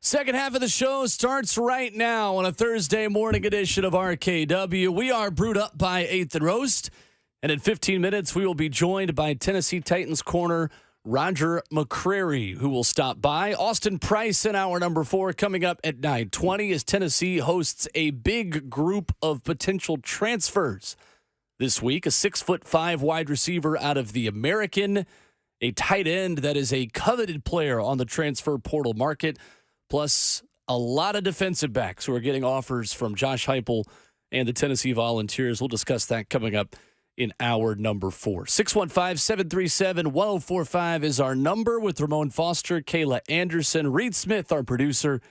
I'm Will Bowling, streaming live on 104.5 The Zone TV. And we've got a Tennessee football schedule in 2024. The biggest SEC schedule ever. A new look schedule with no divisions. And a trip to Oklahoma beginning SEC play in 2024 for the Vols on September the 21st. There we go. Big time, man. I was excited to see the schedule. It's all across the board, which is what the SEC wants, and I think what college football is too. First thing I did was when I look at everybody else's schedule, though. Making sure Georgia's not getting off the hook, or Bama, or somebody else like LSU. What y'all got going on? Who is your non-conference games? But it's going to be a fine balance between having to go through the juggernaut of what the SEC schedule is, though, too. And, of course, playing some Elons and UTEPs and, North Texases and stuff like that, respectfully. You're going to have those on because it's about to be a juggernaut of a schedule, especially that 2-3 game stretch that Tennessee has. When does it start? Like October, November? October. October? Yeah. Hey. You better get it together. I had my brother-in-law last night trying to ask, hey, what's your prediction? Nah, we ain't doing no prediction right now. Too early for that. Let me see what this team is going to look like. And, heck, as much as I thought we was going to do this year, maybe losing no more than 2 games, we lost 4. So we'll see what it looks like. I like the fact that you're clearly going to play some new people. And specifically, I look at the team in Oklahoma. I just like the storylines with Josh Heupel and that being his former school that he played at. I don't know if you guys were watching the selection show or the reveal show, on ESPN last night, but they showed Heupel when he played quarterback there, and I was like, oh my God, I can't even recognize the guy. I was like, was that Heupel? Yes, of course it was, but excited for that, just because there's so much behind it, but also excited to see that you still are able to keep some of those games that you have traditional rivals with. You know what's weird seeing on the roster? I mean, on the schedule, real quick though. I always side-eye Arkansas being on the schedule. What's that? It just seems like we just never really play them. It seemed like one of the most unlikeliest matchups. I think we only went to Arkansas one time too. So I'm not overly familiar with watching Tennessee versus Arkansas. Yeah, Darren McFadden tore us up. Oh Lord, it was not a fun one. No, it wasn't. That was when I was done with Fulmer. For real. Honestly, that was the one where I was like, all right, it's time. I can fully understand Lost to that. Arkansas. The first 5 games for Tennessee, 3 of them are away from Neyland Stadium. That's the interesting quirk to me. Tennessee will go to Arkansas October 5th, like you mentioned. The month of October, always meaningful for Tennessee. This will be the first time since 2014 that Tennessee will play Florida in October. They will go to Arkansas October 5th, home against Florida October 12th, home against Alabama October 19th. And then an open date October 26th. You also get 2 open days now, which is going to take some getting used to. I had somebody ask that question. What does Tennessee have 2 open days? What? Fool, everybody got 2 open days, okay? Yep. It ain't just we're being special here. One that's on my that I'm eyeballing big time, though, because they have a sneaky amount of players in the NFL, that Kent State game. Not necessarily a cakewalk. And I know their coaching staff and team got dismantled. They're always getting pulled as far as portal and stuff. Yeah. But that game right there, I'm telling you, I'm circling it just because you're going to have to show up on that one. That ain't no cakewalk. That is one of them ones where, we're paying you a check, but you're going to earn us that check that weekend too. It is. Usually is the way they are as a squad. So the schedule, of course, requiring every SEC team for 8 SEC games and then one, it's not Power 5 anymore, obviously, but one major conference team to also be on the schedule. Tennessee's NC State, September 7th in Charlotte. Home opener then home opener August 31st against Chattanooga. Rare year as well where you have a home game in August. Or just a game in August. Yeah. In August. Versus UT Chat. Chat. Easy to think about. Yeah. Just Chattanooga now.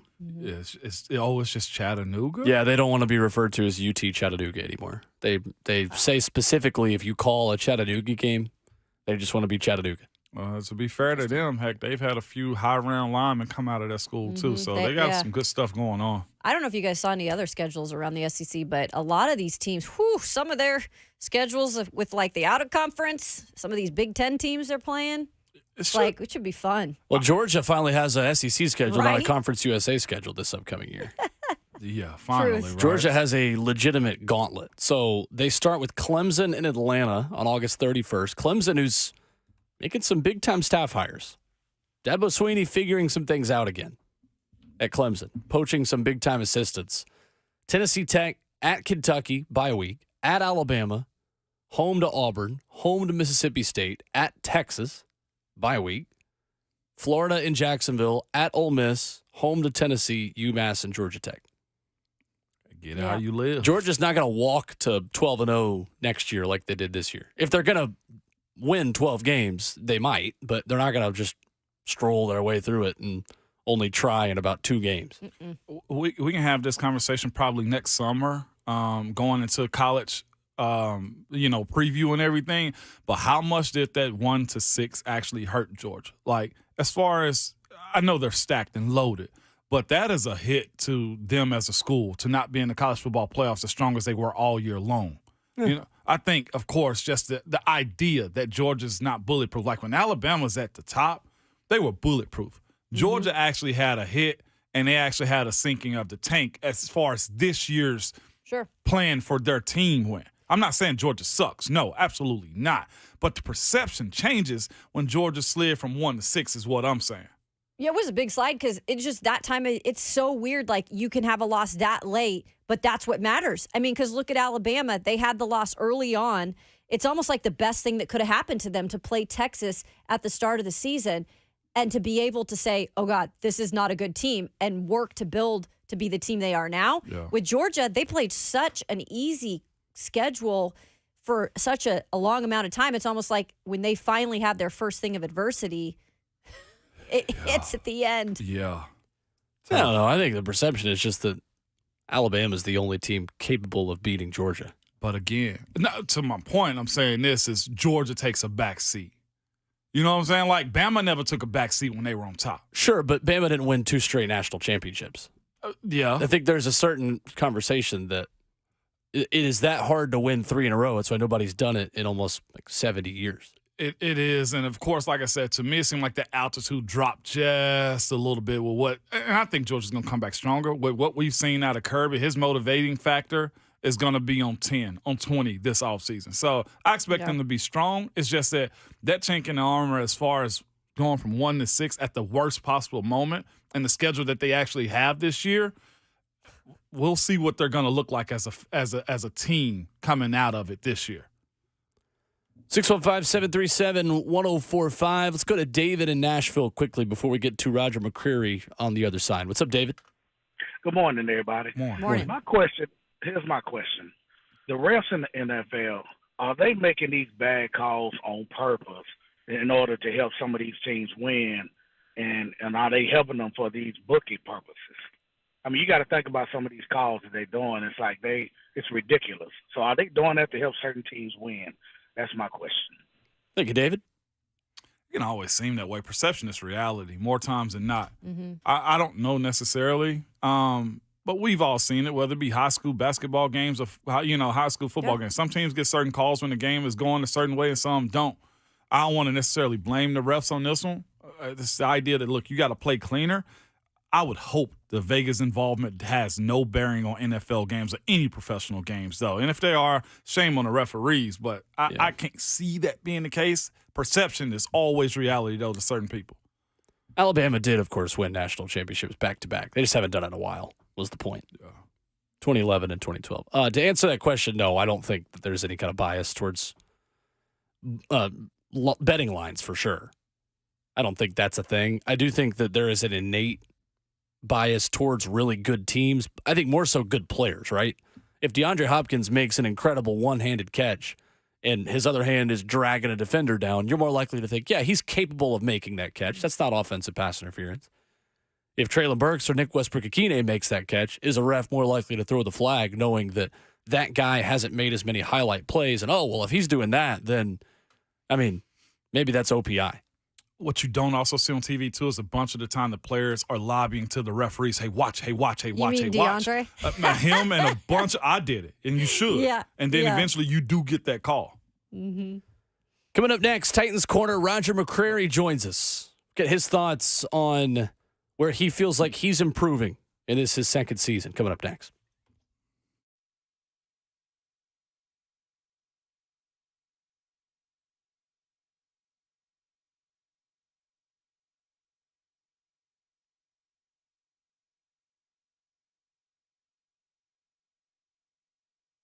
It's Ramon and Kayla here for Window Nation. Kayla, winter is here. The air is getting colder. Your energy bills will be at an all-time high this year, okay? So now's the time to replace those windows with 0% financing for 5 full years. And 50% off all style of windows added, too, no matter what you want. So now's the time to protect your family from the elements, lower your energy costs, and upgrade the look and feel of your home. And, at this time of the year, we're spending so much money on, getting gifts for our loved ones and our family during the holiday season. How about you actually getting to save some money? And that's what you can do when you invest in new windows from Window Nation. You can save up to 30% on those energy bills. And here's some of the perks that come along with a company that's doing it the best in the country. Window Nation installing year-round, including replacing windows room to room to maximize your comfort during their one-day installs. Their average installer, over 16 years of experience, over 20,000 windows installed. So they have the right people doing the job right, so you don't have to worry about that. You can listen to us. You can go online, check out those 10,000 positive reviews, and give yourself a gift this time of year. We do not want that heat to go out of the house. You need good windows to keep it in. And you can get those from Window Nation. Call them at 866-90-NATION, or you can log online to windownation.com.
RKW is brewed by 8th and Roast on 104.5 The Zone with Ramon Foster and Kayla Anderson. I'm Will Bowling. Talking Titans on this Thursday morning, and joining us now on the phone lines, he is Tennessee Titans corner Roger McCreary, giving us a couple of minutes. What's up, Roger? How are you? Hey, how you doing? I'm doing good. Thanks for hopping on with us. How much better does it feel to get back on the practice field this week after a win? It feels great. After that big win, you can see like the energy around here. That was just a great big win as a team. I feel like going to this week, we're gonna have that same energy. And Roger, you guys as a defense, specifically terrific in the red zone against one of the top red zone offenses in the NFL in Miami. As you look at that being a strength of what you guys are doing, what makes you guys so difficult to score on in the red zone as a defense?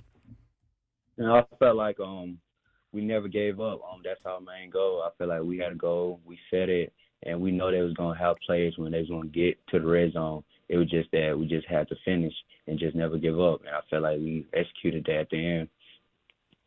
When you look at the way you guys did play in that game, you had one of the best players who they had the crowd in Miami screaming MVP with Tyreek. After the mission was accomplished of getting the win and really kind of shutting Tyreek down, man, what was the message to the rest of the secondary specifically on how to handle these type of situations the rest of the season? I mean, it's just after that situation that happened when we had really stop on Tyreek from having a big game. It was just talking to the secondary and just letting each other know that like we're capable of like stopping the big receivers like him. And as long as we all on the same page in the back end and all communicating, we feel like we can stop a lot of big time players in the upcoming games. Also, the other side of this, too, is you still being a younger player on this team. Y'all got a bunch of young guys playing right now. T.K. McClendon being one of those guys. You have other dudes on this team, man. Marlon Davidson that is new also. What's been your message to guys, whether it be the young rookies like a Tajay, as to being a pro with the squad that's actually helping this team a lot? Just word to the rookie guys and the young guys. I mean, I'm also young, too, so I'm getting word, too. But it just the leaders talking to us just about like we can make plays we can make a difference in the game. It don't always have to be the leaders, the big guys. It's just us being together as a team and playing with each other as a team. Young guys can make plays and execute it and have big time plays, and I feel like they did that in a prime night game like that. And as long as we all on the same page and then continue to be great, I feel like the young guys gonna always step up. Roger McCreary joining us here on RKW. Raj, when it comes to just you and your toughness, like I feel like that's something that comes naturally to so many people. When you were out with that injury, I remember talking to you in the locker room and you were mad. You were like, that was not fun sitting on the sideline watching. I know Jeffrey Simmons is the same way. How did that kind of evolve for you, just being that type of a tough player? Is it just all through your high school and college career, or did you kind of have that start in the NFL?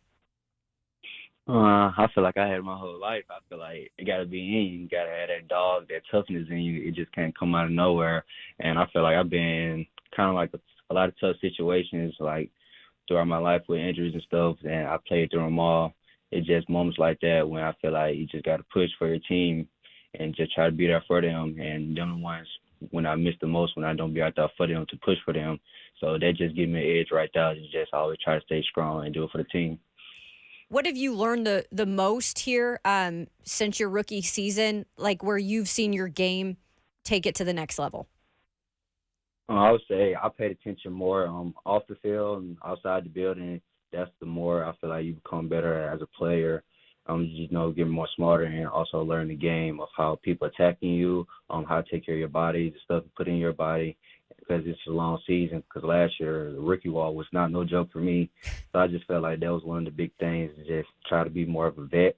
And the guys I look up to, like Armani Hooker and KB, them guys helped me along the way. So I feel like they're the reason why I came as far. Roger McCreary, our guest this morning on RKW. Roger, it was cool listening to the broadcast on TV on Monday, and Louis Riddick specifically mentioned you as a guy that Mike Vrabel said he loves coaching. Says Mike Vrabel talked to us and said, man, Roger is the kind of guy that I love working with. Why do you guys get along so well, do you think? And what's your reaction to hearing your head coach say something like that? I feel like it's great. it's great just hearing that from the coach, the guy that I look up to, the guy who helped his team in a lot of ways. It's just great hearing that from him. But in that way, I just felt like it's just great to just hear that from him because it just made me push to be better as the person I am, and knowing that I come here in the building every day to just try to give it all I got, especially when you talk to me about how I feel or anything. I just come straight forward with him about no matter what, how things go. And I feel like he's great as a coach because he don't, like, sugarcoat nothing. He'll tell you the truth of how he truly feels. And that's one thing that I love about him, and that's the reason why I go hard every day, is just try to be a better player for him. Roger, do you feel more comfortable playing inside or outside? And how much do you like being the kind of corner that is capable of playing anywhere in the defense? I like playing both positions, to say the truth. I know I've been playing inside a lot more, and I've been doing a lot with that and making more production.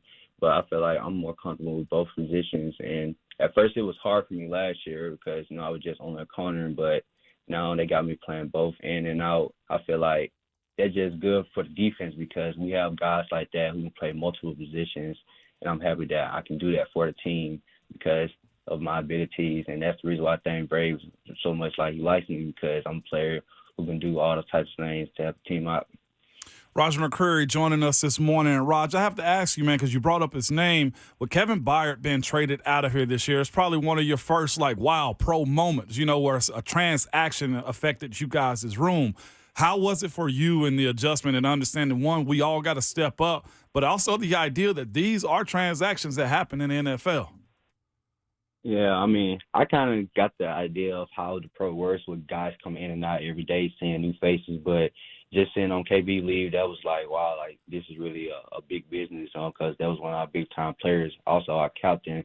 So it was just, when that happened, we just all had to step up as leaders because we knew KB was the speaker of the room. And I feel like since that happened, a lot of guys try to step up, especially on the back end, and especially guys like Hooker. He the one stepped up, I would say. And it's just that moment when stuff like that happen, you just got to understand it's just all business, and you just got to keep pushing forward. A lot of the times, too, people watch, what you guys do on the back end of the defense while realizing also the front end does their job. Rush and coverage always works together, no matter how good or bad. If you're bad or you're good. But Monday night, the way the front line got to the quarterback and Harold being Defensive Player of the Week, and you guys also just putting a blanket on what Miami was capable of, man, it has to propel you guys to a different space right now moving forward. Yeah, most definitely. I feel like without them, it would be hard. They put the pressure on the quarterback. That's always our main goal, is to always affect the quarterback, and it starts with them. So I feel like they did great. They made my job a lot more easier because they got there fast. So it just got like them, Harold, Nico, and Arden, AK. Them guys, them are big-time leaders. Them the guys that give me hype every play. It's just that front set is the one I know truly that them boys not to play with. Them boys every time, like, I'm happy to play alongside them guys. Roger, it's really interesting because whenever I talk to a rookie that second year, a lot of kind of the things they did in the offseason have to do with their body and their diet. And I know you specifically, we have a lot of fun with you because out of Auburn, you were known for eating baked beans. Hey, we all like our stuff, right? But you said you've kind of cut that out. What has it taken to get your body right, and how has that diet changed, Raj? I'm not going to lie. My diet is still one of the hardest things to deal with right there. I'm not going to lie. Yeah. But I would try to focus more on just probably try being more flexible and, knowing when my body is getting tired, or knowing when I need, more stuff in my body and stuff like that. Just knowing more about my body, I would say. But that diet, I'm not going to lie, that's one of the hardest every day. I fight that every day. Do you miss those beans? I do. I'm not going to lie. We don't want you to. Well, we'll stop tempting you and bringing it up, Roger. Right? I know we're making it tougher on you this morning. He just brought it up. I do want to have one more thing that I request from you, because people, you're all about business all the time, and we hear that in every interview. But, you like to have fun, and you like to sing. Yeah, a lot of people kind of don't know that because I'm a quiet guy in the building. But, yeah, I like to make people laugh a little bit. I'll be singing by myself sometimes. Can you give us one little ballad? Oh, caught me off guard today. I ain't gonna lie. I'll probably sing with you. Just saying. Roger, what is your go-to karaoke song then? Oh, you should know did that. I don't know. Go-to karaoke song, I would say. Nah. Can't find one. Whatever moves you. Yeah. Depends on the vibe at any given night at any place you're going to. That's exactly. Fair. That's fair. Roger McCreary, our guest this morning here on RKW, crushing it for the Titans secondary here in U2. Roger, best of luck the rest of the way, man. Thanks so much. All right, thanks for having me. Thanks, Roger. There's Roger McCreary with us this morning here on RKW. There's so many, karaoke options to choose from. I get it. It really is. He's sung some too for like Titans social media. I think like Beyonce, he's gone to sometimes. Oh, wow. So you can probably find it somewhere. Oh, yeah, for sure. Mm-hmm. Big on him, though, growing as a young pro. And even not afraid to throw himself in that same conversation about the rookies on this squad that have, I'm asking him, how have you helped them out? He's like, heck, I'm still being helped out. Sure. And Roger, to that point, too, has played inside, has played outside. He's done a lot for this team defensively. And the fact that he's playing this much is huge for him, huge for the squad, no matter what. It's one of those things, of course, to speak about the availability of him. Really dope, really good pick. Yeah, I think there's a certain confidence with Roger that you're building on there, and it's important for Rand Carthon in understanding what Mike Vrabel wants out of his players to understand how important that personality is to Mike Vrabel. And you hear why Vrabel says to Louis Riddick and says to ESPN before a Monday Night Football broadcast, this is the kind of player that I want to coach. And Roger said it word for word. He doesn't sugarcoat anything, and he's going to tell me like it is, and I like that about him. I think you can tell on this team, guys, who embraces that and who doesn't on this roster pretty clearly. Yep. And I think, too, within the process of acquiring players, one of my biggest issues with the John Robinson excuse, I don't want to call it an excuse because John Robinson got fired for a reason, right? But Mike Vrabel was a part of drafting all of those players, too. And Mike Vrabel has a say in who is ultimately selected and who is ultimately brought to his team. And Mike Vrabel needs to have more of a say in bringing guys like that here because you can work with a Roger McCreary, I think, more so than, obviously you can for him, Kristian Fulton. Mm-hmm. Yeah, for sure. But again, I think if we start to peel back the layers and realizing the players that they're bragging on, Louis Riddick didn't just get that because, well, he probably did because he's a savvy dude, but somebody had to have told him about. Mike Vrabel told him. Roger McCreary in those moments. You know what I'm saying? Like, so for that to be a focal point of what that conversation was on Monday Night Football, you can see who are his types of guys. And 100%. That ain't a separation of, hey, I don't coach this guy the same way, but it's the expectation of what Roger brings. This expectation of what Big Jeff brings. This expectation of why they love on Tajay. You know what I'm saying? It's NWI is another one of those guys that you can bring up in those conversations, right? And they're sprinkled around this team. And I think if you view how this squad is moving forward with how Tim Kelly calls plays, with, this youth movement that they have incorporating guys, it's working. It's moving forward. It's going to be progressive, but it's still going to be over time. You need to hit on some draft picks and some free agent guys that you can bring in for a great value. If you get a big stud this offseason, fine, cool. But you also got to understand the type that you want here, I think is starting to sift itself out a little bit more under this new regime that they have so far. I agree with you, and I agree with Will's point earlier about, some guys are going to make themselves better with constructive criticism. It's not ever going to be easy, especially in the NFL when you've got it, in my eyes, when you have a good coach who's actually trying to push you and get the most out of you. Sometimes you're going to react to that and you'll better your career. Sometimes, guys, that's just not what they react to. And maybe you see it go the opposite way and maybe they're a fit somewhere else, right? And so to both of your points, I think that's where you hopefully see this organization going, this team going now with Rand Carthon in here and Mike Vrabel getting the guys that complement everything that they want. I have a little bit of a dumb question, but I don't think it's dumb. How much do pro players really care about uniforms? Like, how much added juice does a different jersey give you? Because obviously that's the case in college sports. Tennessee wears the all-black uniforms. Players are a little more juiced up. I mean, these are 18-year-olds, right? Yeah. Because these are shiny things that attract you to a school. I remember when me and my friends were going through our recruitment, I had a buddy, like, non-sarcastically, I think it was Michigan that was recruiting him. And at that point, they were an Adidas school before they were Jordan. And he was like, no, I'm not even going to look. I can't go to an Adidas school. Like, totally seriously. Does that really make a difference in pro football? In pro, not as much. It's fun because it's moments. Like, when you have a throwback game, it's probably because, reflection of years past. Like, when we wore the block letters. That was correlated to the 70s teams that was there. But just in that moment, it's cool. I understand that there's a little bit of a different flair, but the goal is always just to win the games. And soon as it's over with, like, I never wanted to have, like, a throwback weekend and we lose. Because either there was a big homecoming or there was a, significant moment in the franchise history. So it matters some, but not a whole lot at this level. All I worried about is if I could keep the jersey after the game. Well, yeah, that too. We all wish we could have one of those. But that does kind of, to me, if you're a player and you're wearing those throwbacks at Nissan Stadium on Sunday, you're thinking, we better not lose. We better not lose. Yeah, because all that goes out of the window if you do. I mean, that's why I ask, because I just don't think of the NFL. I don't think guys making millions of dollars care what they're wearing. Not a whole lot. I really it's don't. Just you don't want to get embarrassed in front of the people that are coming back.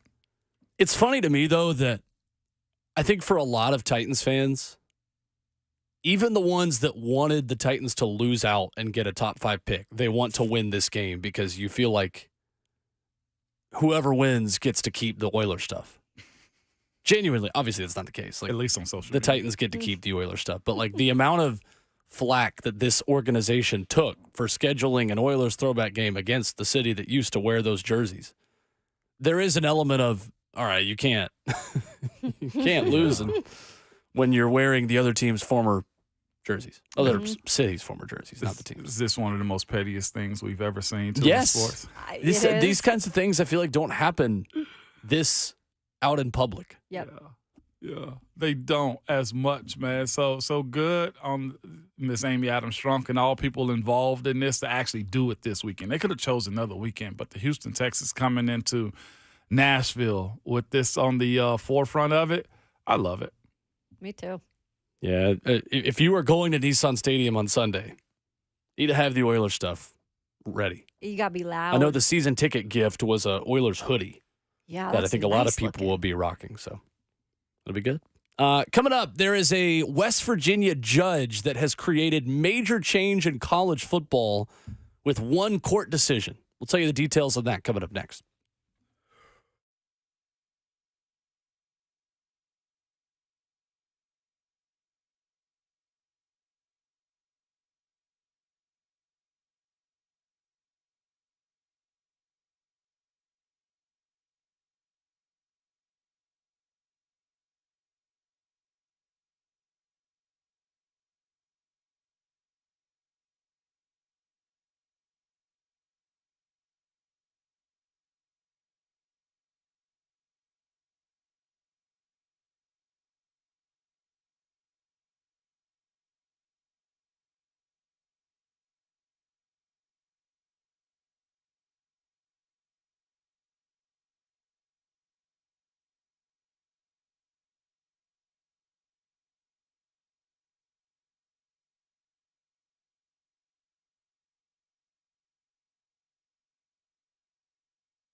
RKW is brewed by 8th and Roast. Right here at 104.5 The Zone. Coming up, Austin Price will hit the Vols recruiting headlines with us at 9:20. Making some money in 15 minutes with our Thursday 3. Ramon Foster with the best record of all of us last weekend. Yay. Look at that. A lot of surprise in my voice. 615-737-1045 is our number. You didn't mention Bert went 0-3. You know what? I'm the captain now. Okay. All right. I need to text Bert and have him send his picks. Yeah, appreciate that, Ray. Yeah, I know. We need to get his picks. A West Virginia judge has paved the way for college athletes to have more freedom in transferring schools. Judge John P. Bailey, you know they're serious when you're saying the middle initial, granted a 14-day temporary restraining order during a hearing in West Virginia District Court on Wednesday, giving college athletes who have transferred more than once immediate eligibility for at least 2 weeks and potentially charting a course for more lawsuits from transfers seeking eligibility. The NCAA announced in a statement that it will follow the court's ruling. So it's giving them the ability to transfer twice if they get picked up within 2 weeks of them entering the portal. No, it means that these 2 weeks right now, it's open season. Okay. Wow. For eligibility. So everyone is eligible for 2 weeks. It essentially, the 14-day restraining order thing is less meaningful than just this is giving precedent that a court can overrule the NCAA on transfers. Let's just call it free agency now. It is going to be now. Yeah, just call it free agency. This is not a permanent change. This ruling is only applicable for a 14-day period. The ruling does not forecast for future seasons. The biggest impact right now would be on active transfers who can now play over the next 2 weeks. So it sets precedent, and now basketball players who have been waiting in the middle of their seasons to get eligible can now play for 2 weeks. Wow. Yeah. Okay, so now this changes everything on signing day. Like, as much as you push back on the coaches and schools and commitments, the more the coach is going to do the exact same thing. We're talking about contracts now. We're talking about, hey, when you sign with me, there's going to be little, disclaimers in there somewhere potentially moving forward that, hey, you're locked in for at least 3 years. Like, if you having that power to do that, and I'm all for the transfer, I am in certain situations. But when we're saying that you can just dog one side and them not push back, that ain't how business works. And we're talking about business right now. We're talking about, Caleb, if you're signing to Vanderbilt, guess what? You're owing us 3 years now, okay? Like, we got to lock you in because if you can just leave me after 1 year, that's problematic to my job, and I got to protect my job. Like you get more NIL on the front end if you commit to playing for 3 years. Because it can't just be one-sided, right? Well, and that's the thing with coaches. Coaches sign a contract for a certain amount of years, but they can get out of it, and then they get money. Yeah, it can't just be one side. So essentially why this was granted is because players are claiming it is harder to make money from the NIL contract that I signed if I am not playing because you have this caught up in your transfer clearance policy that has no rhyme or reason to it. I mean, the NCAA, in not giving any transparency or any kind of credence to a normally scheduled timeline of approving these things, has opened up Pandora's box for this. It really has. And it's also this, too. It's the projection that everybody has done on social media. Hey, the valuation of this guy is this much. Right. And here's the thing, especially on the football side of stuff, you sometimes have to develop. So the fact that it's hard for you to make the business's money back that you're getting from your NIL, that's just a game. That's the same way you can't go pro out of high school as a football player. Like, there's a lot that goes into the money that's being paid out in the valuation of it. Like in the NFL, you're paid for what you've already done most times and what you're expected to do moving forward. The difference is I can't say because you ran for 5,000 yards in high school that you're going to do it in the college level. So what if it's your competition you're playing? Like, there's a lot that kind of goes into it, but it also looks at what the NFL did with lowering rookie contracts. Prove to me that you're owed this. We're adopting, without doing it officially, the NFL mindset for college players. And you know the other side of this too? maybe you just not as good as you thought you were. Maybe you got to earn it a little bit longer.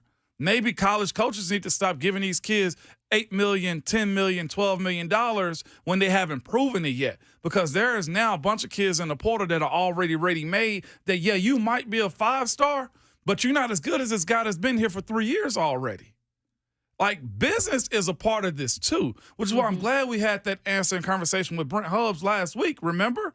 Like, when we're talking about parents yeah. and your kids in the portal, it might not be smart for you to jump in. Sometimes you might have to wait. And you know what you tell that business at the end of the day on your NIL? Hey, it ain't my fault that this guy came from Kentucky that's playing over me. And if you've got two guys who are in equal skill and one of them tested the portal waters over the offseason and the other one stayed and showed up at practice every day and knew they were going to stay, who do you think the coach is going to put in the game? It's going to want to stay. Yeah. Yeah. If all things are equal, Tyler Barron is in the portal right now for the second straight year for Tennessee and is scheduled to visit Ole Miss this weekend. If he were to come back, you think if it's between him and James Pierce? I mean, James Pierce is going to get the nod. Yeah. It's going to be that simple to me. Plus, he's younger. I mean, in that situation, that comparison, no, families, I'm telling you, y'all brush up on your business skills. Yeah, you have to. I mean, let's just be honest about it. Like, your young Thundercat might not be as good in year 1 and year 2, but year 3, he might go get it. So understand that. Don't go chasing the playing time when you ain't ready. I've seen guys play too early and get dogged out. They burn out. Right. 615-737-1045, our number. Thursday, 3 on the other side. We'll give you our picks, give you our previews of the biggest games of the National Football League this upcoming weekend as Hour 4 begins next.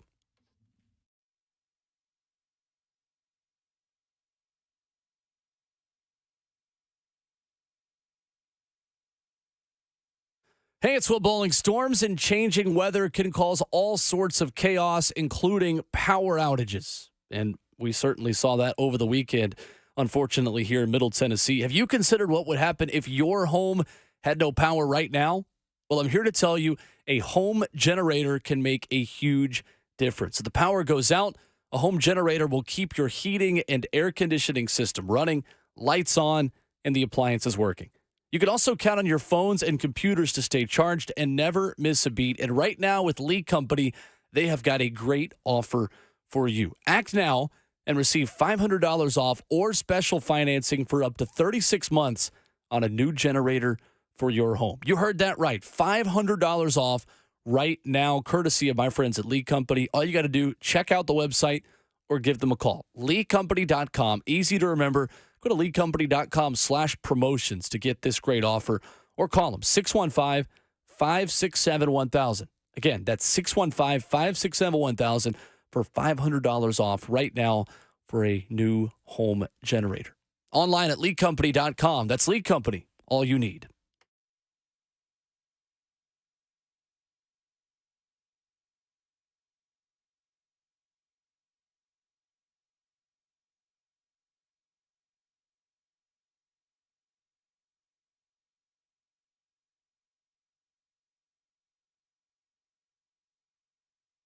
Life is busy. We could all use some extra time in our day, which is exactly why Two Rivers Ford offers mobile service. We'll bring the service to your driveway at no additional charge. Oil changes, brakes, batteries, the certified technicians at Two Rivers will perform basic maintenance on your vehicle wherever you are, so you'll have more time for moments like this. Schedule your mobile service appointment by scanning the QR code or calling Two Rivers Ford today.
8:59. Good morning. I'm Will Bowling. The Titans made 2 additions to their 53-man roster yesterday and moved 2 to injured reserve. Kristian Fulton and Cal Pecco were moved to IR, ending their regular seasons. The Titans, meanwhile, added defensive lineman Quentin Bohanna from the Lions practice squad and Keandre Coburn from the Chiefs practice squad. On the practice field, Danico Autry, Aaron Brewer, Jack Gibbons, Jeffrey Simmons, and Tier Tart were the starters who did not practice. Will Levis, meanwhile, was limited with an ankle injury. The SEC's 2024 football schedule is out, and the Vols will host Florida and Alabama in back-to-back weeks next October. Tennessee starts SEC play September the 21st at Oklahoma. It's the first time since 2014 that the Vols and Gators, meanwhile, will meet in the month of October. For all your foundation repair and waterproofing needs, visit USSTN.com. Breaking news at once on your home for the Titans and Vols. This is 104.5 The Zone.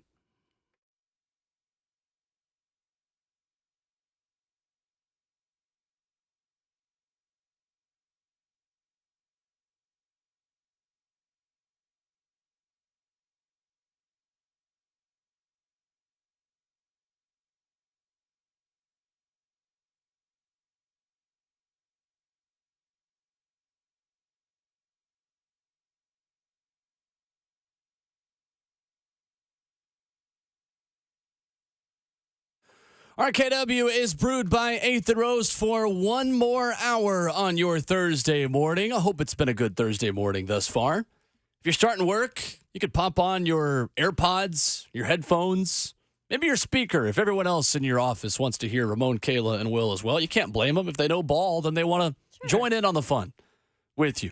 You can take the 104.5 The Zone app with you on the App Store, the Google Play Store. Keep us wherever you are.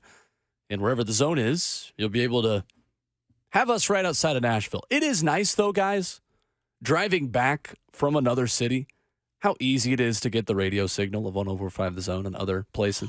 It's so solid. You're getting the zone past Cookeville. Yeah. Up in the Cumberland Plateau. As soon as you get up, heck, I think it goes right up to Mount Eagle, too. Yeah, it does. We're talking about close to Chattanooga before it That's fades right. out. Yeah. Get you a Strong. signal like ours. Real Get you strong. a signal like ours. If you don't have it, Yeah. couldn't be my radio Couldn't signal. be my signal. With the Bo Foster and Kayla Anderson, Reed Smith filling in for Robert Walsh this morning. I'm Will Bowling. Couldn't be my picks going 0-3 this weekend. Sorry, Whoopsies. Robert. I salvaged one. Thank goodness. Hey, you're not 0-3, Kayla. I know. Or not 0-3, baby. I've lived that 0-3 life. Ugh. I have. It's shameful. You guys don't make it easy, just so you know. And you know what? How you feeling this week, though? Man, Kayla, let me tell you. Feeling good? Man, I feel 1, good. 2 in 1 week, and this guy is ready to Feeling good. play in the Super Bowl parade. Hey, Will, I'm here for a good time, and I'm doing good. Okay, let me ride high like I was riding on Monday Night Football. Okay, Robert is 25-17. Kayla is 24-17-1. I am 20-22, and Ramon now is 15-27. Walking it down. The funny thing is that you hit on Bills Chiefs under, Cowboys -3.5. And then you took the over in Vikings Raiders, which finished 3-0. I want to petition that you get 2 losses because that was such a bad loss. I had to go back and Over look what you 40.5. Hey, appreciate it from them bank chat. Appreciate you sending the flowers my way, Zach There Bunch. you go. Look, I should have known better.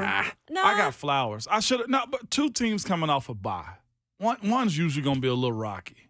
I should have known. That was wild. 3-0. 3-0. 3-0. Dobby boy got benched. I mean, No. It's 3-0. Disgusting play by them, and they screwed his record up. He could have went 3-0. it went flawless, man. I don't even remember the over/under. Who, Dobbs? Huh? No, I'm talking about the over/under. No, I said they 3-0. screwed Oh, his. yeah, right. It was like 46. Well, lead us off. Pick one, Ramon. No problem. Winner. Don't worry about it, sweetheart. Don't worry about it, sweetheart. First game for this weekend for me is fraud alert time, man. And I like them. I'm saying this just so I'm hoping it's not the case, but the team they're playing up against, Lions Broncos. If the Lions don't get this one, man, we're going to start side-eyeing them. As much as I've been bragging on them and trying to say, hey, this is how you build your squad, which it is true. It's a matter of them executing. But I'm actually picking the Broncos +4 this game. Russ has been cooking. I think they're getting hot at the right moment. The game's in Detroit, if I looked at that correctly. Yep. And Russ is playing indoors on turf. I like Russ in these moments right here. Interesting. Yep. Whoever thought we'd say we'd like Russ?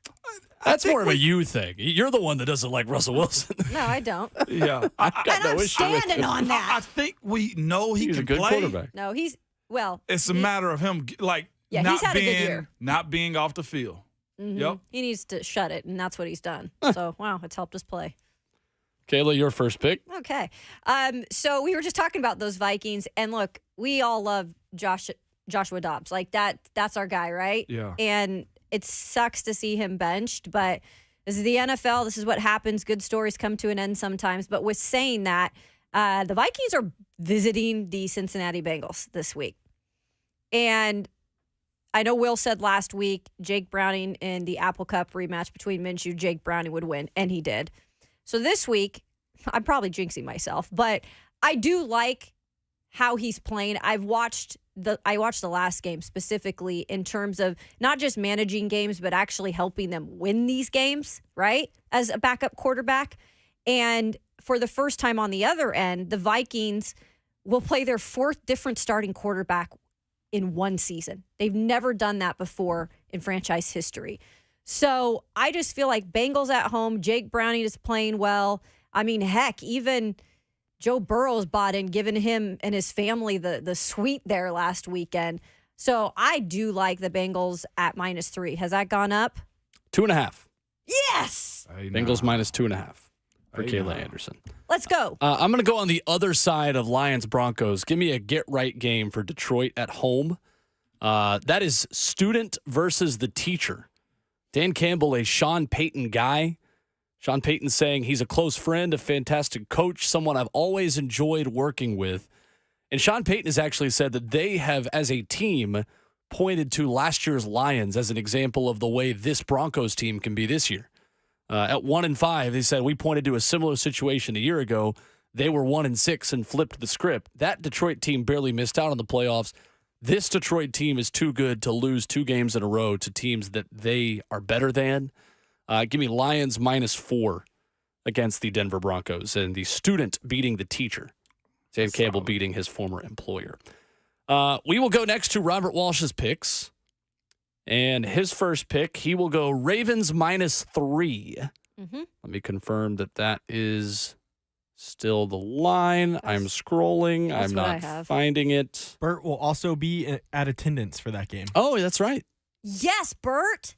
That is right. He says Titans did the Ravens a favor last week, and Baltimore repays its favor. Yep. Against the Jags. That is now 3.5. Okay. So Ravens -3.5 in Jacksonville. Ooh. Well, I have that too, so. Okay, go ahead and write that down for both of you. Yep. All right, then. I think I would go Jags in that one. But we'll see. Ramon? Maybe. On me. All right, next game is Chiefs-Patriots. Chiefs are favored by 7.5. Last I checked. Mm-hmm. I'm actually taking the Patriots points here. Playing in New England. Smart. Bill Belichick squad. Last few weeks, the Patriots haven't lost by a crazy margin whatsoever. That defense has anchored down. Good. Shout out to Vandy and Bill Belichick. Either way, though, but what I'm saying is this. I trust this Patriots defense in New England. Headsets somehow seem to go out all the time. Communication breakdowns. And considering the emotional week that Patrick Mahomes and Patriots have had, give me the +7.5. The Patriots defense. It's 8.5. Give you an extra point. He's like, give me that. If I was betting 100, give me 200 now. Right? I got Patriots +7 and I +8.5. considered that one. You did? Strongly. Oh, The exact same pick. We're just moving on to Kansas City. Yeah, exactly. That's exactly what we're doing. Yeah, +8.5. I'm going to go with the Italian stallion that is sweeping the Oh, nation. boy. Tommy Cutlets of the New York Giants going to NOLA. Tommy. Give me Tommy DeVito in New York, +6 at the New Orleans Saints. Tommy. Good one. Robert's second pick, he is going to go to the great state of Texas, where the Dallas Cowboys are playing a football game that, again, I don't know why it's taking me so long to find these. There it is.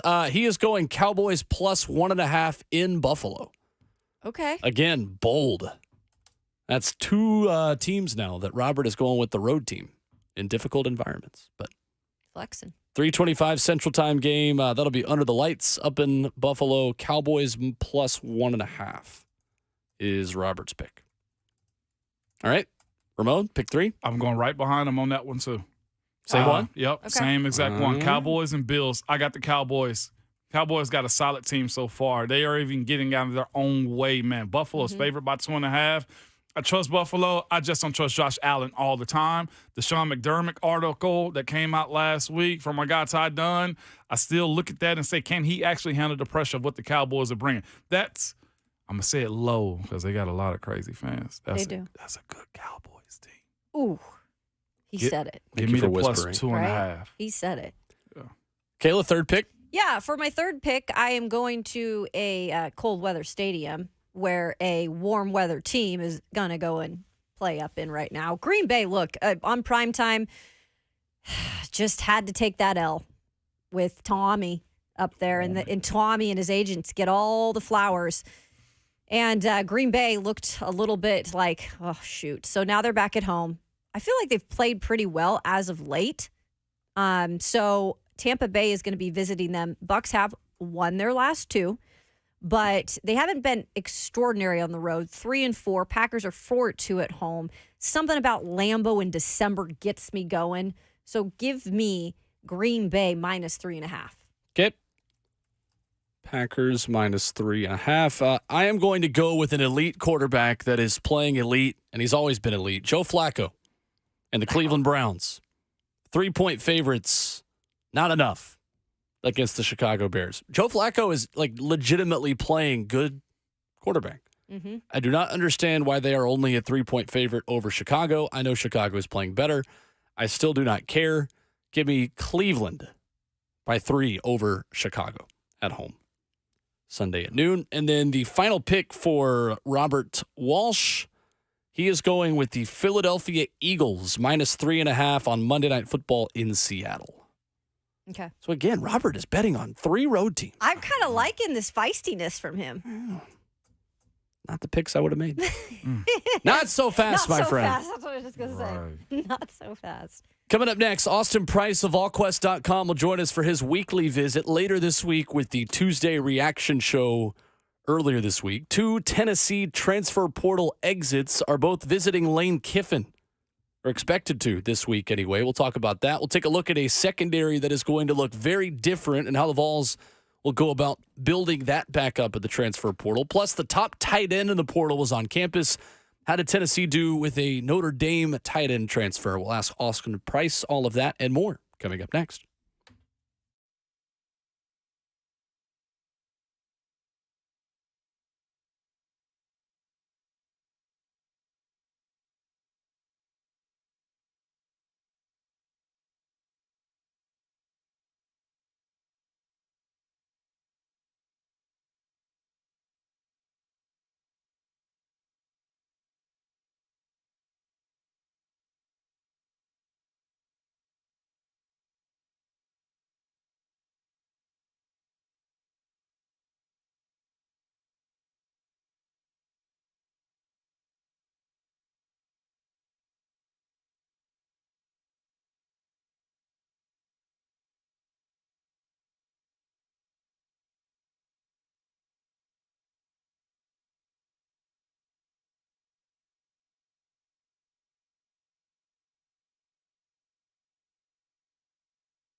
Rolling right along here in hour number 4 at RKW, brewed by 8th and Roast. Ramon Foster, Kayla Anderson, Will Bowling with you. Reed Smith making the show happen.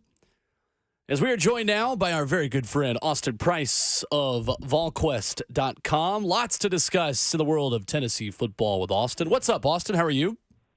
I'm sorry, guys. I can't communicate until the glass breaks. I know. I notified Reed of this last minute. This is sacrilege. So when he plays the glass break, we can continue on. It is, man. Ramon and I just play solitaire here over in the meantime. And so. What, man? I'm feeling nostalgic this morning, guys. Who's the song by? Who's the song Is by? it Jim Just Johnston? Stone Cold and Steve Austin. Oh, goodness. It's the Stone Cold Steve Austin entrance music. That's all I know how to Google it as. I don't know what the song is. I'm feeling nostalgic, though. I'm right here on the banks. I'm on the banks of the Potomac River. I'm looking at Mount Vernon right now, guys. Oh. There we go. It's Austin. By God, that's Austin Price's music. There it is. Austin said, I'm entering the transfer portal if you do not play the right music.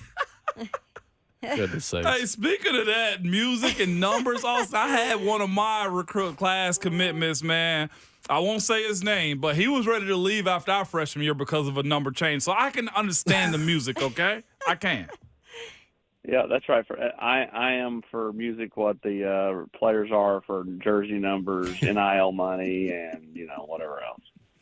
Well, Austin, let's start with guys who have visited Tennessee already coming in. This past weekend, Tennessee hosting Holden Stays, a tight end from Notre Dame. How do you think that visit went, and where is he on Tennessee's list of priorities in the transfer portal? Well, I think that both he and Kentucky transfer Jordan Dingle are kind of like, it's basically whoever wants in first, right? Like if Stays wants in, they're taking Stays. If Dingle wants in, they're taking Dingle. They like both of those kids a lot. Stays went to Washington earlier in the week. Today he is at Georgia, which is a new visit on his radar, as Kirby Smart has made a play here to try to get him in town. And, hey, if you're a tight end and Georgia calls, you have to listen, right? They've had so much success with tight ends. And then from there he'll go to Oklahoma this weekend. Jordan Dingle will be in Knoxville this weekend. So, to me, it's kind of whoever wants in first. But Stays has continued to have good dialogue with Tennessee, and we'll kind of see where all this goes. And then, Austin, you've got a Tulane receiver and Oregon State defensive back visiting as well. Chris Brazel, you'll have to help me with the pronunciation on him. Another 6'5" guy who's got interest from a lot of big schools. What can you tell us about his recruitment right now? Well, Chris he's out visiting Utah, and from Utah he's going to see Washington and Colorado. And so I think this thing comes down to Tennessee and Colorado. I really do. Because I think ultimately if you're a receiver, you want to go where they have stability at quarterback. He's got multiple years. So Tennessee makes the most sense from that standpoint because, Nico is going to be there at least 2 years. Whereas, Shadur Sanders is going to be a one and done. And then even at Utah, which is another option, Cam Rising going in for his 93rd year. Literally, I'm looking. I said this a minute ago when we were joking about the music. I'm literally at Mount Vernon right now. I brought a couple of guys up to D.C. for their 40th birthday, a couple of buddies of mine. Nice. And I'm wondering, was George Washington patrolling these grounds when Cam Rising was starting out at Utah? Like that's how long he's been there. A young John Fulkerson had just started his career in Tennessee basketball as well, Austin. He had only been to Palace 400 times, 4 million. But no, I think for Chris, I think he's kind of looking at the quarterback situation. So to me, it comes down to Colorado and Tennessee. And right now, I would tell you Tennessee's in a really good spot. He's still got to visit Colorado, so thus it's subject to change. But I think it comes down to those two teams. And then with McCoy, Jamal McCoy, out of Oregon State, he's going to take some visits after he leaves Tennessee. But he wraps up his visit this afternoon, and we should have full coverage up at VolQuest about his time in Knoxville the last 48 hours or so. Coming up, I'd say by 4:30 this afternoon Eastern time, we'll have a full recap from McCoy. Austin Price with us this morning, VolQuest on 3. Austin, I have to ask you this, man. With the flipping of Jonathan Eccles, the tight end out of Florida, IMG Academy, to USF with Alex Golesh, how do you view that? Was that his recruit initially, or is that something to be worried about moving forward as far as losing these 4-star guys to, USF? Well, here's the deal with Alex Golesh recruited Jonathan Eccles. He committed to Alex Golesh. Alex Golesh took the job at South Florida, continued to work Eccles. Tennessee, Eccles could have ended up in this class if he wanted to. I don't think, as I've said on our board, I don't think anybody is sweating losing Jonathan Eccles. Tennessee's worked to recruit a handful of tight ends and really to recruit past Jonathan Eccles the last 6 or 8 months. Now they've come up short in every one of those recruitments, so they've not been able to land them. So that's probably the bigger problem to me is you've got to find a way to land these players. It's not Eccles' defection because I don't think he was going to help you next year. I think he's going to need a lot more development. But you have to land somebody in the high school ranks. If you go back to 2019, Tennessee assigned 6 tight ends.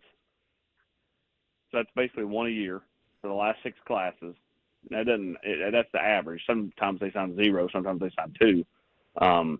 But 4 of those stayed either 1 year or at the most 2, have all departed. The other 2 are on your campus right now, and Ethan Davis, who they have super high hopes for. I mean, he should be playing at this time next year. He should be entering a bowl game, having had a really nice sophomore or redshirt freshman year. And then Emmanuel Okoye, who, again, is a bit of a project, had not really played football until they found him over there at the NFL Academy in Europe, having come, from Africa. So, your depth at the tight end spot's just not real good because of, the defections, losses to the transfer portal from previous staffs. And so that's something that, you have to start figuring out at the high school ranks. They'll have Cole Harrison here this weekend, tight end from the state of California. He's a high school kid. He's not going to help you next year either, right? I mean, he's a kid that has to continue to develop. But they need bodies in the room that they can kind of start to build with. Right now, it's Ethan Davis and Emmanuel Okoye. And Okoye, again, is a long way from being a factor at the tight end spot. So they need multiple bodies. But let's start first with, getting one of the transfers in. But they need to be able to land a high school kid or 2 to start building depth in that room. Austin, usually when we mention West Virginia, it's usually about Darnell Wright, him coming out of West Virginia. But now with this transfer ruling that come down from this judge's 14-day temporary restraining order that allows players to transfer 2 times and play, I have to ask you this. You can't just – the way business work, and now it's more business in college football, you can't just take from one side and them not push back at some point.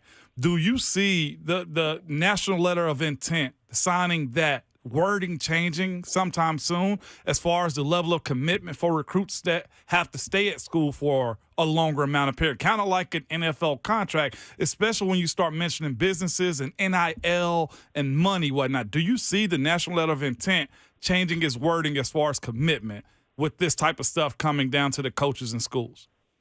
I mean, potentially, Ramon, that's a great question. I mean, I think that every step that they've made the last few years. I know some of the old heads will say, tainted the sport, ruined the sport.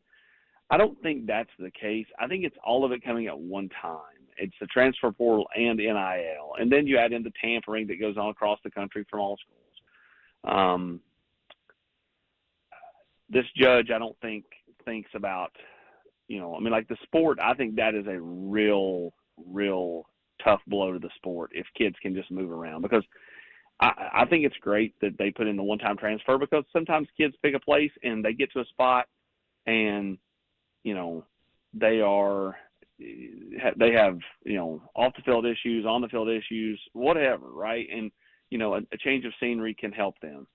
But what you're seeing is you're seeing several players, they've become, what's that running joke on Twitter, like the Twitter loves its usuals or whatever. I mean, you have certain people that have entered it so many times, and we're just in an age, Ramon, where kids just don't value anything.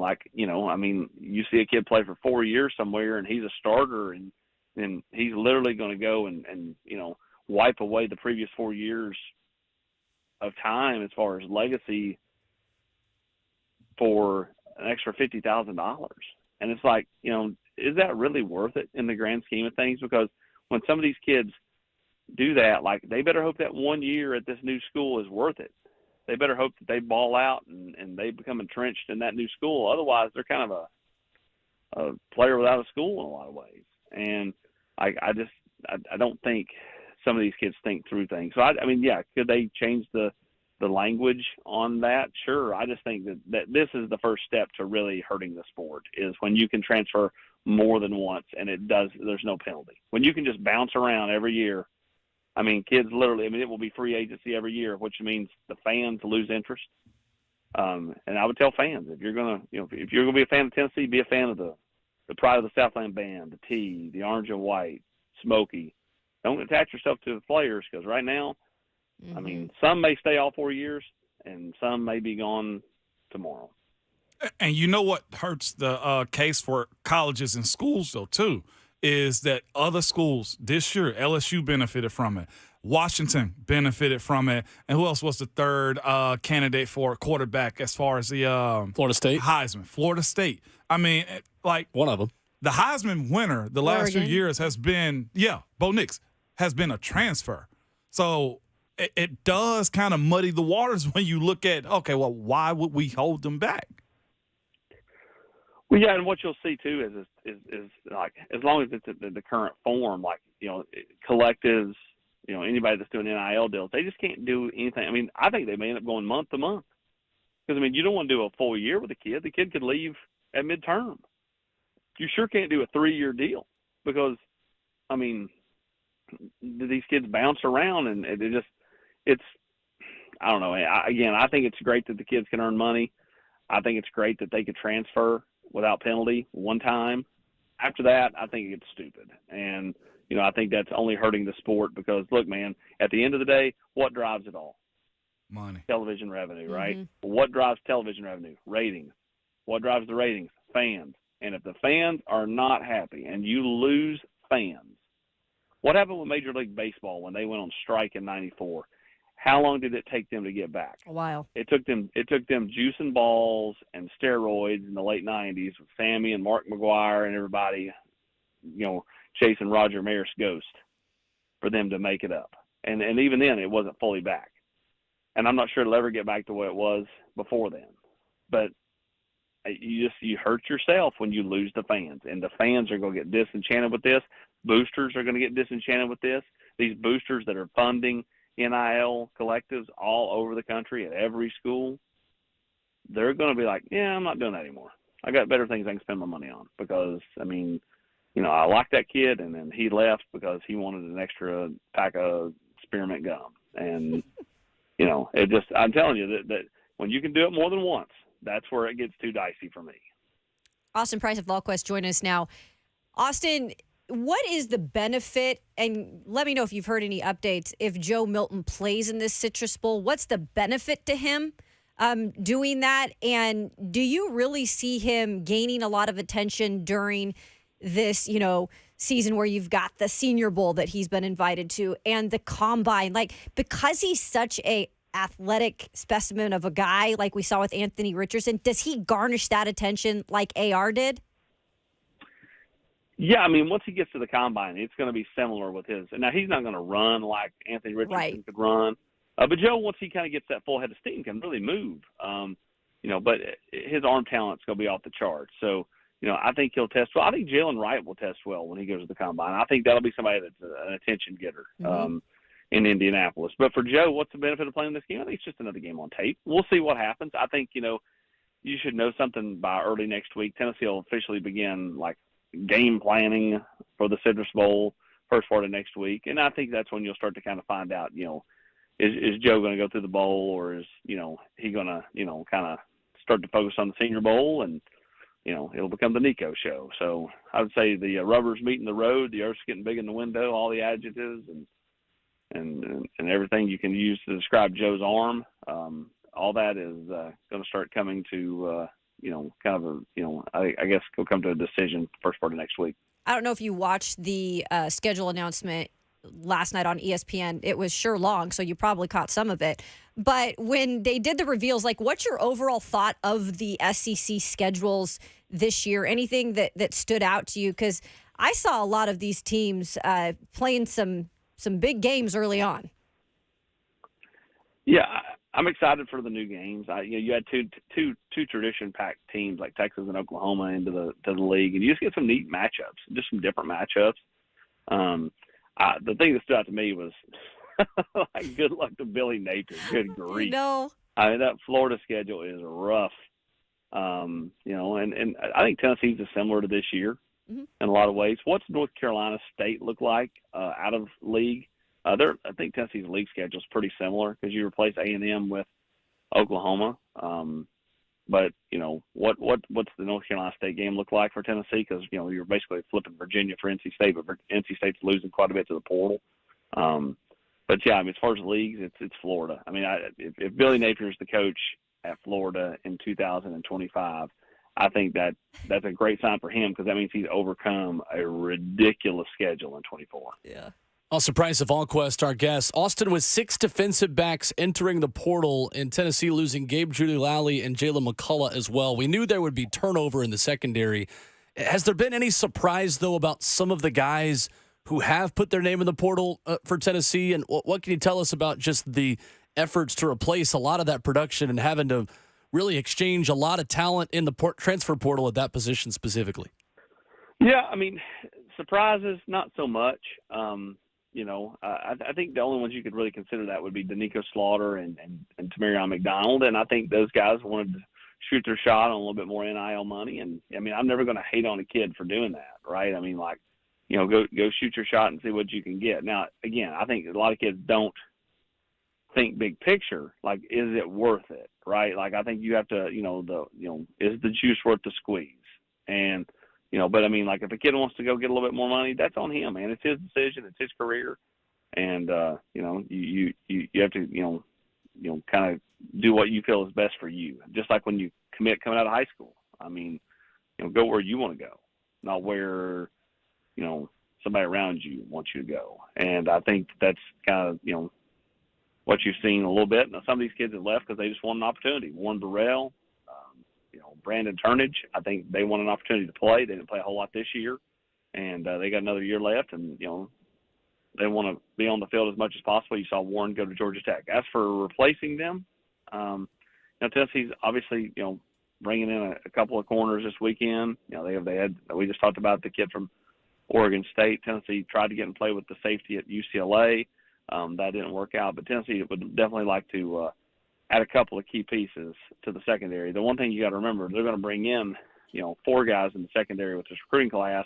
And to be honest with you, they like the talent they have that's young in that secondary at corner with, Conyers and Matthews and Slaughter, Ricky Gibson, and a safety with John Slaughter. So, you have to start pushing some of those players too, because if you don't, a year from now, they'll be the ones trying to get a new NIL deal to go somewhere else because they didn't play in 2024. Austin, with those names who are in the transfer portal, and again, Tyler Barron testing those waters, are there any of those guys specifically who you think will take a hard look at coming back? Should they not get the offers or the NIL money that they expect in the portal, or are these guys pretty much all gone, in your opinion? I would consider them all gone. Okay. I think once they enter the portal, Tennessee moves on. Like, I'm not going to say that it's hard and fast that they can't come back, but you've not seen that happen. Now, you've seen guys that were rumored for the portal, they may have asked for their paperwork but never actually went in, have come back, like Tyler Barron a few years ago. But nobody's ever actually went in and come back. And so at this point, I would consider them all gone. I mean, Barron, Alabama met with him earlier this week, Ole Miss as well. Ole Miss has met with Tamarion McDonald. We expect those, Lane to try to be a heavy player in both those kids' recruitment. Alabama, still the team I would watch with Tyler Barron. Especially if he's, trying to get the development, the rub, with Alabama in the NFL draft. But, right now it's kind of where it's at with a couple of those guys. But, yeah, it just doesn't feel like that they're going to be coming back out of the portal to come to Tennessee. I don't know how many more guys will go in the portal in this open window, but I'll be honest with you, a little shocked with the amount that's in. Only being at 7, I think it's a huge win considering the lack of, youth movement that was played out this year. Are you in that same boat, too, that it's only 7 might be a big win for the Vols?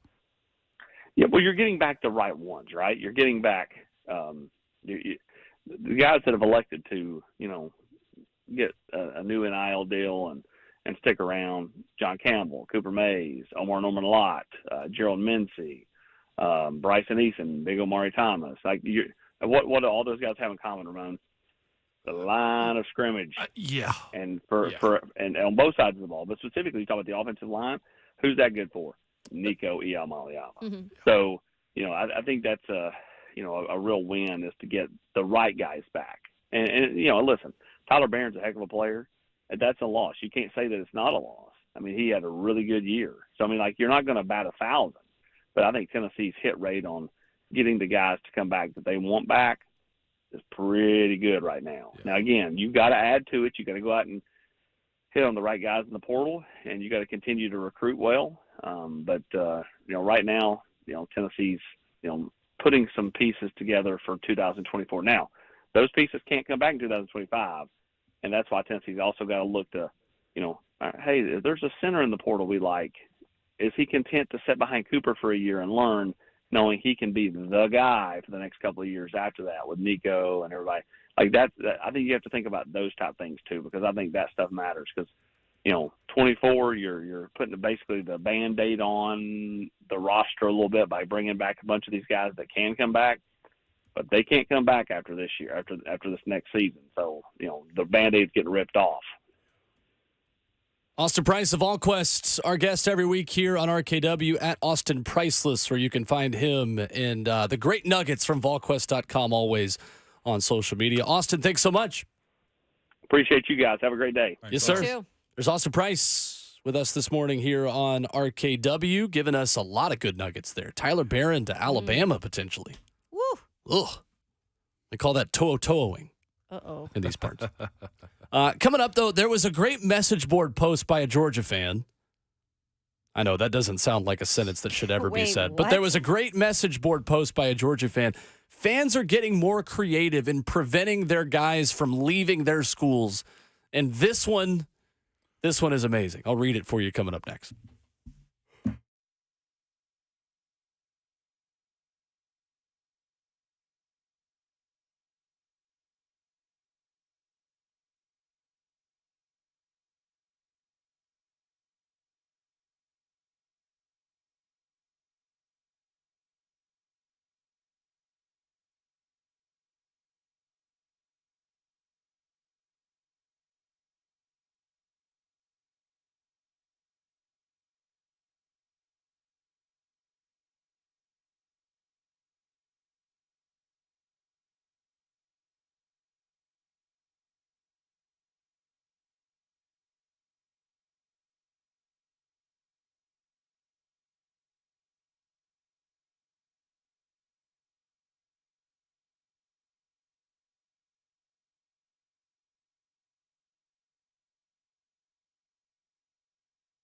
It's Ramon Foss for Scoreboard Bar and Grill. 104.5 The Zone is bringing you the ultimate New Year's Eve experience this Friday from 3 to 6 while 3HL is broadcasting live from Scoreboard Cedar Creek. Hold on to your hats, okay? We've got more than just great sports talk lined up. You can enjoy some 2-for-1s, try to beat Brent Slade's picks to win the $250 prize pack, and that's not all. Imagine this.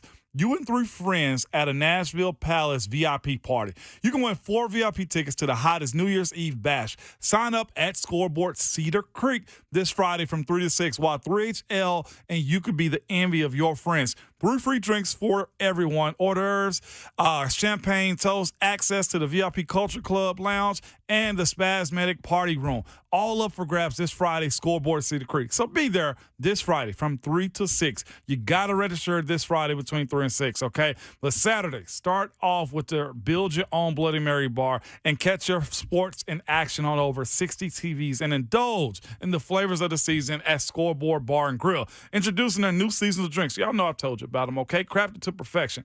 Their new drinks are sure to elevate your spirits. All this and more starting this Friday and going all weekend long at Scoreboard Cedar Creek.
RKW is brewed by 8th and Roast on 104.5 The Zone. As we wrap up the show, the Buck Rising Show takes over in minutes.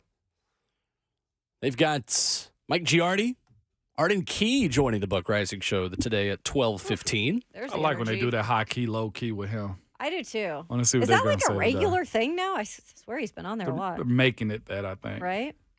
615-737-1045, the final call for phone calls. I promised the people a positive Georgia message board post.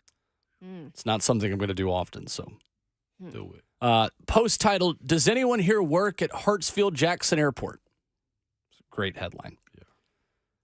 It says, "It's being reported Dylan Raiola, 5-star quarterback who's been committed to Georgia for quite some time, will visit Nebraska on Friday. I assume that he'll take the 2:21 p.m. Delta flight, which is also the last flight of the day to the state. Therefore, if this flight gets canceled, he likely won't be able to make the trip and will stay committed to Georgia. Obviously, messing with commercial flights is a slippery slope, so I'm not suggesting that anybody does anything illegal, but does anyone here work for Delta? If some loyal Georgia pilots or flight attendants call in sick at the last minute, the flight could be canceled and we could keep Dylan Raiola. Maybe someone working could hold the flight up for, quote, maintenance issues. At the very least, he could, quote, lose his checked bags, so he'd have to experience the Nebraska winter without a jacket. I'm just spitballing ideas, but if anyone has anything else, those would be appreciated." That is courtesy of Laguna Dog on Dogs HQ. I like the ingenuity. That's Right? innovation that excites. How'd you fight? Did you just like go down a rabbit hole? Don't worry about it. No, I'm just kidding. There's a Twitter account called Message Board Geniuses Oh, I've seen that. that tweets outstandingly terrible opinions and comments on message boards. All this to say, God bless college football. I mean, God bless college football. You want to hear what's funny about that? And that sounds like some old school recruiting stuff right Yes, it there. does. Because my dad, Ron's dad, my brother Renardo's dad, big time athlete out of Covington, Tennessee. It's his story. Whether it's true or not, I'm going to tell it. But he ended up going to Tennessee State. On National Signing Day, he was being recruited by all the big schools. Tennessee, he talked about it. My dad has. Tennessee was after him. Bama was after him. Everybody was after him. According to him, and we're past the liability era, okay? According to him, they flew him to somewhere in the middle of Mississippi to keep him away from everybody on signing day. Who did, Bama? What? No, TSU. TSU? Yes. Because he was such a big time. My dad's 6'4", 220, could run like a crazy, like he's a heck of an athlete, okay? Sure. He got flown out of town. So you speak about flights and changing routes and stuff. That actually happened to our dad. Nice. That's crazy. According to him, which, again, you mentioned old school tactics. Yeah, right. Yeah. That's what you did back then. You just go hire the players like, no, you signing with us. Dude, that's nuts. He's told me about this story before. Crazy. Let's quickly go to Tim in Nashville as we wrap up the show. Tim, you got about 60 seconds here. What's going on? I was just want to comment about what the guy said about the NIL money and for the college player. What's the difference between, paying the coaches all that money, like they paid Jimbo Fisher and he got X amount of years left on his contract versus he's saying that the big time donors are going to stop giving the kids the money. They haven't stopped giving the coaches the money. So I don't see, I'm pretty sure a lot of money that those coaches get are coming from those big time donors. So I just like to explain to me what's the difference, from the kids getting the money as giving coaches the money, and hey, right. I think those kids deserve every bit what they get. If they can get it legally, hey, go for it though, because a lot of kids come from places where they can't get it nothing but illegal. So if they can make legal money and help their family, I'm all for it. So, I don't understand his thinking on that. Yeah, thanks, Tim. Appreciate the call. There's one specific example I can tell you right now. Indiana said, we'd rather pay $20 million to fire our current coach than spend $20 million on NIL to help our current coach. We'd rather spend more money to fire a coach than spend that money on current players. That is the general level of thinking from universities is if it costs us more to get a new coach, to bring in more players without us having to pay for them, then that's what we're going to do. And also, everybody's in on at least I am. I'm in on the players getting paid. I don't want to misconstrue that, but it also has to be a plan. Like, not everybody is going to get the same squeeze. That's the biggest issue. I saw a chart that said you can be 3 deep on your current team, or you can be 1,250 in the transfer portal. There is no difference, though. Coaches are allowed to do it, and players are about to be as well. Yeah. Coaches have a little bit more security, though, right? A coach is less likely to up and leave after 1 year. An 18-year-old is an 18-year-old. They're more likely to, girlfriend breaks up with them and they're not starting. I'm going to go across the conference, across the country. Coaches are less likely to do that. It's just being cautionary. Appreciate Austin Price. Appreciate Coach Mack. Appreciate Roger McCreary for stopping by today, and you for joining the 4-hour Fast Friday Junior edition of the show. Tomorrow, Friday Senior. We'll act like it. Mike Keith, Brent Hubbs, and you will be there. Ramon Foster, send us home. Please remember at all times, good people, your Twitter fingers and your mic is always hot.